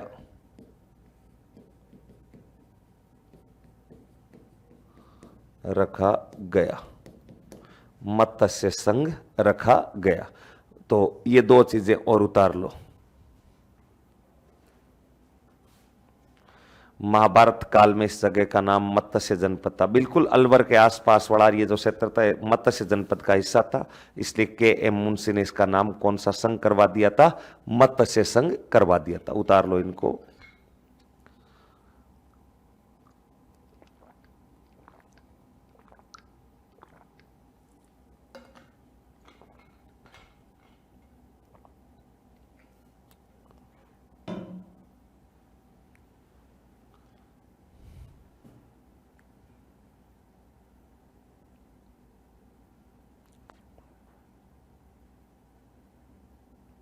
लिख लिया, कर लिया सर नोट, चलो ठीक है, कर लिया। तो एकीकरण का पहला चरण आपका यहां पर क्या हो जाता है, कंप्लीट हो जाता है। जुगल किशोर चतुर्वेदी, इनको राजस्थान का दूसरा नेहरू भी कहते हैं। तो ये आपके एकीकरण का पहला चरण मत्स्य संघ कंप्लीट होता है। अब हेडिंग लगाओ द्वितीय चरण। पहले चरण की डेट 18 मार्च 1948, द्वितीय चरण पहले चरण के 7 दिन बाद में। द्वितीय चरण 25 मार्च 1948, 25 मार्च 1948। सेकेंड जो चरण था वो 25 मार्च 1948 को हुआ था। हाँ, के एम मुंशी प्रारूप समिति में थे, बिल्कुल थे प्रारूप समिति में। मैंने आपका यूट्यूब पर एमसीक्यू क्वेश्चन देखा था जिसमें हुरडा सम्मेलन को सर आपने नहीं लिखवाया का है, वो सर आपने नहीं लिखवाया। अरे तो हुरडा सम्मेलन जब मिडाइवल हिस्ट्री पढ़ाऊंगा जगदीश गहलोत तब लिखवाऊंगा। मेवाड़ का महाराणा जगत सिंह जब पढ़ाऊंगा 17 जुलाई 1734 को जो हुरडा सम्मेलन हुआ था वो मिडाइवल हिस्ट्री में लिखवाऊंगा। कितना लिखवाना है, कहाँ लिखवाना है, मैं सब लिखवा दूंगा। आप चिंता क्यों कर रहे हो? यूट्यूब पर मैंने वो देखा था, आपने वहां लिखवाया था। यूट्यूब पर जैसा पढ़ाया जाएगा वैसा ऐप पर थोड़ी पढ़ाया जाएगा। ऐप में आप पैसे देख रहे हो तो आपको सारा सिस्टमेटिक ढंग से सब कुछ सिस्टम से पढ़ाना ही पड़ेगा। इसलिए कहाँ लिखवाना, कैसे लिखवाना, हुरडा सम्मेलन में सब लिखवा दूंगा, आप निश्चिंत रहो। हुरडा सम्मेलन नहीं लिखवाया, इसको लेकर बड़ा टेंशन में आ रहे हो, सब लिखवा दूंगा मैं। जब मेवाड़ का इतिहास पढ़ेंगे, महाराणा जगत सिंह पढ़ेंगे, तब सब आ जाएगा। हुरडा सम्मेलन आ जाएगा, पिल सुद का युद्ध सवाई जयसिंह में आ जाएगा, रामपुरा का युद्ध आ जाएगा। एक ही चीज को बार बार, मैंने आपको शुरुआत में ही कहा था कि सारा खाटा खींचड़ा मिक्स करने का फायदा नहीं है। इसलिए अपन टॉपिक में प्रजामंडल के साथ में व्यक्तित्व भी पढ़ा सकता था। अर्जुन लाल सेठी तो लिखवा देता नीचे 4 बातें अर्जुन लाल सेठी की, फिर भी अपने 5-7 घंटे एक्स्ट्रा खराब किए रीजन, ताकि आपको रिवीजन के टाइम में दिक्कत ना आए, परीक्षा के अंदर आपका क्वेश्चन गलत ना हो, मेंस के एग्जाम के अंदर किसी टाइप की कोई दिक्कत ना आए। इसलिए अपन आराम से टाइम लेकर के चल रहे हैं, क्योंकि आपके पास भी टाइम है और अभी आराम से अपना कोर्स आराम से अच्छी गति से आगे भी बढ़ रहा है। हाँ ठीक है, ओके ओके। महात्मा गांधी की हत्या का आरोप अलवर और भरतपुर दोनों रियासतों पर था क्या? हत्या का आरोप नहीं था, हत्या में शामिल लोगों को शरण देने का आरोप था। आपने जो है हत्या पर शरण देने का, हत्या में शामिल जो आरोपी थे उनको शरण देने का आरोप था कि भरतपुर और अलवर रियासत में उन लोगों को छिपा रखा है, शरण दे रखी है। तो अब अपन एकीकरण का कौन सा चरण पढ़ेंगे? दूसरा चरण पढ़ेंगे। दूसरे चरण की डेट डाल के रखनी है 25 मार्च 1948। 25 मार्च 1948 को क्या हुआ, क्या नहीं हुआ। अब देखो द्वितीय चरण के अंदर कितनी रियासतों को मिलाया गया। तो द्वितीय चरण में पहली बात तो याद रखना, कुल इकाइयां 9, कुल इकाइयां 10। द्वितीय चरण में कुल कितनी इकाई का विलय हुआ था? कुल इकाई है, कुल इकाई 10, कुल इकाई थी 10, जिसमें से 9 रियासतें, 9 रियासतें प्लस एक ठिकाना, एक ठिकाना, एक ठिकाना, 9 रियासतें और एक ठिकाना, इन सब को मिला करके दूसरा चरण बनाया गया था। अब ये 9 रियासतें कौन कौन सी है? तो सिंपल सी रियासतें हैं। 3 हाड़ौती, 3 रियासतें बताओ कहां की? हाड़ौती। 3 वागड़, 3 कहां की? वागड़ की। 3 और 3 बताओ कितनी हो गई? 6। 3 और 3 6। और 3 छोटी रियासतें, 3 छोटी रियासतें, जो राजस्थान में सबसे छोटी छोटी रियासतें थी, 3 छोटी रियासतें, इनको मिलाया गया और एक ठिकाना, एक ठिकाना, ये मिलाया गया। टोटल इकाइयां कितनी डाली गई थी? 10 इकाइयां डाली गई थी। 3 हाड़ौती की रियासतें, हाड़ौती में कौन कौन सी 3 रियासतें थी? तो आप बताएंगे कोटा रियासत का विलय हुआ, कोटा के अलावा बूंदी, बूंदी के अलावा बताओ कौन सी? झालावाड़। कोटा, बूंदी और झालावाड़। वागड़ की 3 कौन कौन सी? तो डूंगरपुर, डूंगरपुर, डूंगरपुर के अलावा बांसवाड़ा, बांसवाड़ा, बांसवाड़ा के अलावा प्रतापगढ़, बांसवाड़ा के अलावा प्रतापगढ़। और 3 छोटी रियासतें, सबसे छोटी शाहपुरा, शाहपुरा के बाद में छोटी किशनगढ़, और किशनगढ़ के बाद में छोटी कौन सी? टोंक। किशनगढ़, किशनगढ़ के बाद में आ जाएगा टोंक, किशनगढ़, किशनगढ़ के बाद में आ जाएगा आपका टोंक। ये लो भाई। और एक ठिकाना, ठिकाना बताओ कौन सा? कुशलगढ़, कुशलगढ़। टोटल कितनी इकाइयां हो गई? 10। रियासतें कितनी? 9। और एक बताओ क्या है? ठिकाना। तो हाड़ौती की 3 रियासतें। आप इसको याद रखने के लिए ट्रिक भी याद रख सकते हो, यूं बाबू, जाड़ू, किको, परसाटो। लेकिन आप अपने दिमाग को इतना तेज विकसित करना है कि ट्रिक वगैरह ताबरों का खेल। अब आरएस के अंदर तुम ट्रिक से अगर जीके का क्वेश्चन सोल्व करोगे तो एक क्वेश्चन को सोल्व करने में तुम्हें 4-5 मिनट का टाइम जाया हो चुका। आप निकालोगे, पहले तो रफ कॉपी में लिखो बा बू जा डू की को प्रे सा टो, बा बांसवाड़ा, बू बूंदी, यूं करके 4 मिनट जा चुके होंगे। और 4 मिनट में अगर तुम जीके का प्रश्न सोल्व कर रहे हो आरएस के एग्जाम में, तो फिर तुम बहादुरी नहीं दिखा रहे, मूर्खता का वहां पर परिचय अपन दे रहे हैं। 4-4 5-5 मिनट अगर यूं एक एक क्वेश्चन पर खराब करने लग गए तो 90 क्वेश्चन तक पहुंचोगे, तब तक मैडम बोल देगी कि लास्ट 5 मिनट बचे हैं, फिर क्या करेंगे, लास्ट में बी सी डी गोला भरेंगे। इसलिए आपको बिल्कुल कंसेप्चुअल होकर पढ़ना पड़ेगा। यहां तो चलो बाबू झाड़ू निकाल देगा, लेकिन मेंस में लिखेगा द्वितीय चरण के गठन की प्रक्रिया, तब वहां लिखोगे बाबू झाड़ू की को प्रसाटो, काट देगा वो। आपको लिखना कि द्वितीय चरण में सरदार वल्लभ भाई पटेल ने हाड़ौती, वागड़ व छोटी रियासतों पर विशेष फोकस करते हुए इनको मिला करके एक संघ बनाया था। तो वागड़ की कितनी रियासतें हो गई, डूंगरपुर, बांसवाड़ा, प्रतापगढ़ 3, हाड़ौती की 3, और छोटी रियासतें शाहपुरा, किशनगढ़ और टोंक, इन सबको बताओ मिला करके और एक ठिकाना मिला करके एक नया प्रदेश बना दिया था। तो कुल इकाइयां हो गई 10। अब जो नया प्रदेश बना है, प्रदेश का नाम क्या रखा गया? प्रदेश का नाम, इन 10 रियासतों को मिलाकर जो प्रदेश बना है, इस प्रदेश का नाम रखा गया था राजस्थान संघ। क्या नाम रखा गया था? राजस्थान संघ, या कुछ किताबों में आपको पूर्वी राजस्थान भी लिखा मिल जाता, एक ही बात है, राजस्थान संघ / पूर्वी राजस्थान। इस प्रदेश का नाम, ये जो 10 इकाइयों वाला मत्स्य संघ अलग है। मत्स्य संघ तो अपनी 5 रियासतों को मिलकर के 5 इकाइयों को मिलकर बन गया है, और 5 इकाइयों को मिलकर के वो अलग ही अपना काम कर रहा है, वो एक अलग छोटा संघ बना हुआ है। अब इन 10 रियासतों का एक अलग संघ बन गया, 10 इकाइयों का एक अलग संघ बन गया है। ध्यान रखना, जो भी बाकी बच जाएगी उनको मिला देंगे, संघ बना देंगे, लास्ट में इन संघों को आपस में मिला देंगे। तो प्रदेश का नाम रखा राजस्थान संघ + पूर्वी राजस्थान संघ। अब प्रदेश बना है तो राजधानी बनेगी, और इस राजस्थान संघ की राजधानी किसे बनाया जाए? राजधानी। तो जो प्राय बड़ा शहर होता है वो राजधानी बनता है। इन शहरों को देख करके देखो, इनमें से कौन सा सबसे बड़ा है? तो इनमें देखा जाए तो सबसे बड़ा कोटा है, अतः राजधानी किसको बनाया गया? कोटा को बनाया गया। कोटा को बनाया गया, राजधानी कोटा को बनाया गया। ठीक है, राजधानी के अंदर बैठता है मुख्यमंत्री। मुख्यमंत्री, और मुख्यमंत्री को उस समय बताओ क्या बोलते थे? प्रधानमंत्री। तो पहले चरण में तो प्रधानमंत्री थे, मत्स्य संघ के प्रधानमंत्री तो बना दिए शोभाराम को, और यहां पर प्रधानमंत्री बनाया गया गोकुल लाल असावा, क्योंकि ये सरदार वल्लभ भाई पटेल के करीबी थे। इसके बावजूद, करीबी होने के कारण, छोटी रियासत से आने के बावजूद भी इनको प्रधानमंत्री का पद दिया गया था। प्रधानमंत्री गोकुल लाल असावा को बनाया गया, यानी प्रधानमंत्री गोकुलाल शाहपुरा के रहने वाले थे, गोकुलाल असावा। प्रधानमंत्री मतलब मुख्यमंत्री, मुख्यमंत्री तानाशाह ना हो जाए, इसलिए राज प्रमुख का पद, राज प्रमुख का पद दिया गया कोटा। कोटा, और कोटा के राजा हुआ करते थे भीम सिंह। कोटा के राजा का नाम था भीम सिंह, और भीम सिंह को राज प्रमुख का पद दिया गया, कोटा शासक।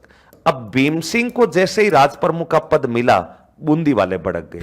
बूंदी के राजा थे बहादुर सिंह। बूंदी वालों ने कहा ये क्या तरीका सरदार पटेल साहब, अगर बेइज्जती करवानी थी तो ढंग से करवा लेते। पटेल ने कहा वाह क्या बेइज्जती क्या करवा दी? बोला तुमने कोटा वालों को राज प्रमुख बना दिया है, तो क्या फिर हम उनके अधीन कैसे रह सकते हैं? बोला अधीन क्यों नहीं रह सकते? कोटा बूंदी के राजा ने कहा कि सरदार पटेल साहब, राजस्थान की हिस्ट्री ढंग से पढ़ो, ऑनलाइन कोर्स लो, आपको पता होना चाहिए कि हाड़ौती की जो तीनों रियासतें, कोटा, बूंदी और झालावाड़, इनमें सबसे बड़ा रियासत कौन सी है? सबसे पुरानी रियासत है बूंदी। बूंदी में से ही कोटा निकला है, कोटा में से फिर झालावाड़ निकला है। तो सबसे पहले कोटा, बूंदी, झालावाड़, इधर हाड़ा वंश था, और हाड़ा वंश में सबसे प्राचीन रियासत है बूंदी। इसका मतलब अगर यूं वंश में देखा जाए तो सीनियरिटी किसकी आती है? बूंदी की आती है। बूंदी के ही राजा महाराजाओं के जो वंशज थे, उन्होंने आगे जाकर के कोटा स्थापित किया, और कोटा से फिर आगे झालावाड़ निकला। तो सीनियर कौन है? बूंदी। तो बूंदी का राजा कह रहा कि हम कोटा वालों के नीचे काम करेंगे, बेइज्जती हो जाएगी हमारी। कल को इतिहास पढ़ाने वाले मास्टर कहेंगे कि बड़ा भाई था बूंदी, लेकिन फिर भी छोटे भाई के नीचे काम करना पड़ रहा है। मैं ये नहीं करूंगा, मैं कोई उपराज प्रमुख नहीं बनूंगा। बाद कोटा इनको ने, सरदार पटेल ने कहा कि नहीं, अब तो राज प्रमुख बन ही गया, शपथ दिलवा दी है, आपको उपराज प्रमुख ही बनना पड़ेगा। और ये बूंदी वाला बहादुर सिंह जो है, ये भागा भागा मेवाड़ वाले राजा के पास जाते हैं बहादुर सिंह जी, और बहादुर सिंह जी मेवाड़ वालों को जाकर भोपाल सिंह को कहते हैं, यार भोपाल सिंह जी गड़बड़ हो गई। बोला क्या? बोला बेइज्जती हो रही है। बोला काहे की बेइज्जती हो रही? बोला बेइज्जती ये हो रही कि एकीकरण में शामिल तो हो गए, लेकिन वो कोटा वालों को बना रहे राज प्रमुख और बूंदी वालों को बना रहे उपराज प्रमुख, जबकि सीनियरिटी में हम आगे, हम बड़ा भाई है, कोटा हमारा छोटा भाई है। अब बड़ा भाई छोटे भाई के नीचे काम करेगा तो बेइज्जती होगी, इतिहास पढ़ाने वाले मास्टर भी बेइज्जती करेंगे, हम ये काम नहीं कर सकते। भोपाल सिंह ने कहा कि मैं क्या हेल्प कर सकता हूं, मेरी तरफ से आप बताओ। तो बूंदी के राजा ने कहा कि तुम एक हेल्प कर सकते हो, तुम ऐसा करो, एकीकरण में शामिल हो जाओ। तुम अगर एकीकरण में शामिल हो जाओगे तो फिर तुम्हें राज प्रमुख का पद मिल जाएगा, तुम्हें राज प्रमुख का पद मिल जाएगा तो मैं तुम्हारे नीचे काम कर लूंगा, लेकिन कोटा वालों के नीचे काम नहीं करूंगा। मेरे छोटे भाई के नीचे मैं काम कैसे कर लूं? तुम मेवाड़ वाले बड़े हो और तुम एक बार एकीकरण पर साइन कर दो ताकि तुम राज प्रमुख बन जाओ, तो फिर मैं तुम्हारे नीचे कोई उपराज प्रमुख, कोई छोटा मोटा पद भी मिल जाएगा तो उस पर सेटलमेंट हो जाऊंगा। बाकी मेरा कोटा वालों के नीचे काम करने का जमीर गवाह नहीं दे रहा है। भोपाल सिंह ने कहा मैं नहीं मिलूंगा, मैं तुम्हारा काम देखो, तुम जानो, मैं थोड़ा टाइम लगेगा, मुझे उपराज प्रमुख का पद लेना है तो ले लो, नहीं तो ये भी चल जाएगा। और जब महाराणा भोपाल सिंह से कोई मदद नहीं मिली तो थक हार करके अपने आप को यूं थोड़ा सा ग्लानि वाला भाव महसूस करके और बूंदी वालों ने अब ये पद ग्रहण कर लिया। और यूं देखा जाए तो यार पटेल साहब को ऐसा करना भी नहीं चाहिए था, सीनियरिटी का तो ध्यान रखना ही चाहिए था। बूंदी सीनियर है तो फिर बूंदी को सीनियरिटी में वरीयता दी जानी चाहिए थी, लेकिन काम है इतना बड़ा तो कभी कभी छोटी मोटी चूक हो ही जाती है। और बाद में जो उपराज प्रमुख वाला पद था, वो उपराज प्रमुख वाला पद बताओ किसको दिया गया था? बूंदी के राजा, बूंदी के राजा का नाम बताओ क्या था? बहादुर सिंह, बहादुर सिंह, बहादुर सिंह। इनको उपराज प्रमुख का पद दिया गया। ये लो भाई, जैसे ही बूंदी वाले राजा बहादुर सिंह को ये उपराज प्रमुख वाला पद मिला, ये डूंगरपुर वाले भड़क गए। डूंगरपुर के जो राजा थे लक्ष्मण सिंह, ये भड़क गए और डूंगरपुर वाले राजा ने कहा ये क्या तरीका है सरदार पटेल साहब? पटेल ने कहा अब और क्या हो गया? बोलो और क्या हो गया मतलब आप पूछ और रहे हो और क्या हो गया? बोला हाँ। बोला कि पटेल साहब हम भी, हमारी 3 रियासतें हैं, वागड़ की, डूंगरपुर, बांसवाड़ा, प्रतापगढ़, और हमें कुछ नहीं मिला। तुमने ये जो छोटी सी रियासत थी शाहपुरा, इसके गोकुललाल असावा, इसको तुमने, गोकुललाल असावा जो है इनको तुमने बना दिया मुख्यमंत्री, गोकुललाल असावा को। और ये हाड़ोती वाले जो 3 आए थे, इनमें से कोटा वाला राज प्रमुख, बूंदी वाला उपराज प्रमुख, इनसे तुमने राज प्रमुख उपराज प्रमुख बना दिए, यहां से तुमने मुख्यमंत्री बना दिया। तो हम तीनों वागड़ वाले क्या करेंगे? बेटे बेटे टाटा करेंगे, बाय बाय करेंगे। भाई हम भी 3 हैं और हमारा तो ठिकाना और है, हम तो 4 हैं।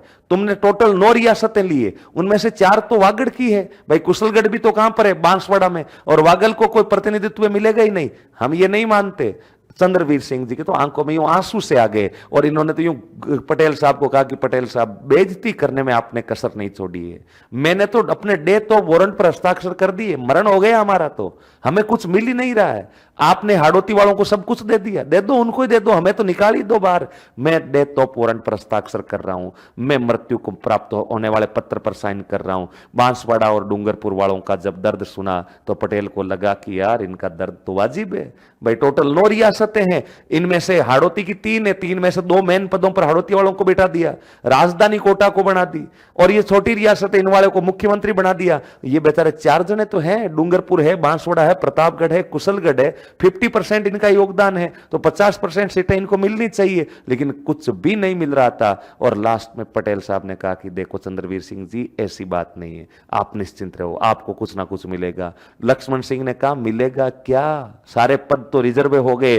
पटेल साहब ने कहा आपको ऐसा करते हैं, उपराज प्रमुख बना देते हैं। बोला उपराज प्रमुख? उपराज प्रमुख तो बूंदी वाले बने हुए हैं। बोला वो वरिष्ठ रह जाएंगे, तुम कनिष्ठ रह जाना। वरिष्ठ उपराज प्रमुख तो रहेंगे आपके बूंदी वाले, और कनिष्ठ उपराज प्रमुख रहेंगे आपके डूंगरपुर वाले। डूंगरपुर वाले बताओ कौन रहेंगे? तो डूंगरपुर वाले रहेंगे लक्ष्मण सिंह। लक्ष्मण सिंह, लक्ष्मण सिंह बताओ कहां के राजा थे? तो आप बताओगे लक्ष्मण सिंह कहां के राजा थे? डूंगरपुर के राजा थे।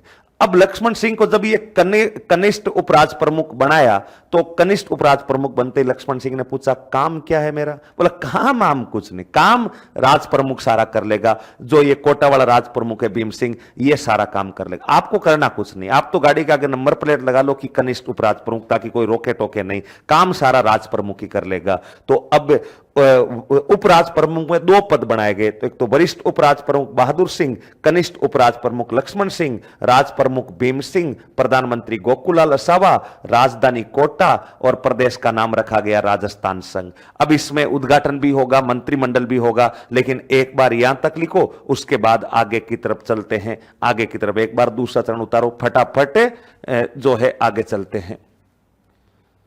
मेरा एक भी कमेंट का रिप्लाई नहीं देते एसडीएम सरोज पटेल, आप कमेंट करते ही उस टाइम हो जिस समय समझाया जा रहा है। आपका कमेंट इतना इंपॉर्टेंट नहीं है कि पूरी क्लास को समझाना बीच में बंद करके और आपको रिप्लाई दिया जाए। कमेंट करने का 50 बार तो मैं बता चुका हूं कि आपको राज धर्म, आपको उत्तर चाहिए तो अब कमेंट कीजिए, आपको मिलेगा उत्तर। लेकिन यूं थोड़ी है कि जब मर्जी होगी उठ कर आएंगे, कमेंट करेंगे, तुरंत रिप्लाई आएगा, इंतजार करना पड़ता है।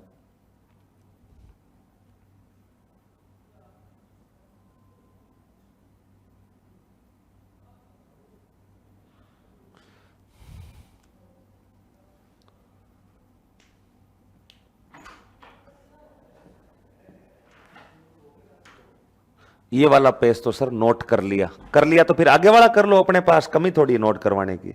चलो ठीक है, अगले वाला कर लो।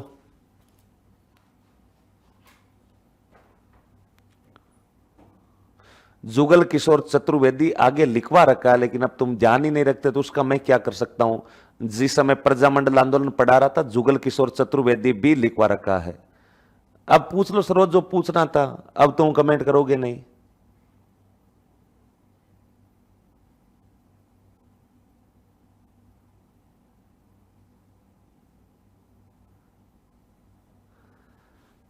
ऐसा लग रहा है कि सरदार पटेल आप यो इतना दुख राजाओं के प्रति, यार सही तो दुख था, इसमें गलत क्या था? वागड़ वालों को क्या मिला? बेचारों को कुछ भी नहीं दिया, सारे पद हड़ौती वालों को दे दिए।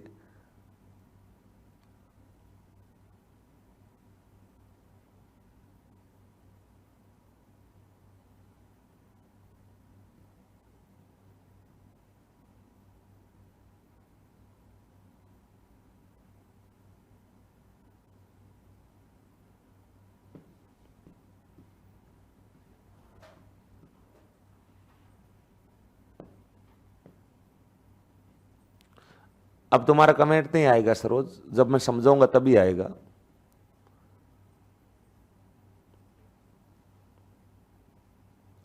ठीक है, उतार लो।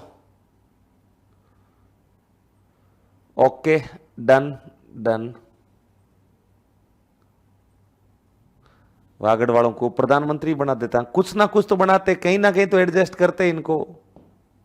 सर दो राज प्रमुखों की आवश्यकता क्यों पड़ी? एडजस्ट करना है सबको, कोई नाराज नहीं हो जाए, इसलिए दो राज प्रमुखों की जरूरत पड़ी। कभी कभी देखते हैं मुख्यमंत्री के साथ उप मुख्यमंत्री बना देते हैं, काम कुछ नहीं होता, राजी करना पड़ता है कि कहीं टकराव नहीं थे। ठीक है, ओके ओके। अब इसमें जो बाकी चीजें और रह गई है आय वगैरह, वो तो अभी बातचीत कर नहीं पाएंगे, उन पर बातचीत करेंगे अपनी अगली क्लास में। फिर मिलते हैं, तब तक के लिए आप सबको मेरा प्यार भरा नमस्कार, सादर वंदे, राम राम।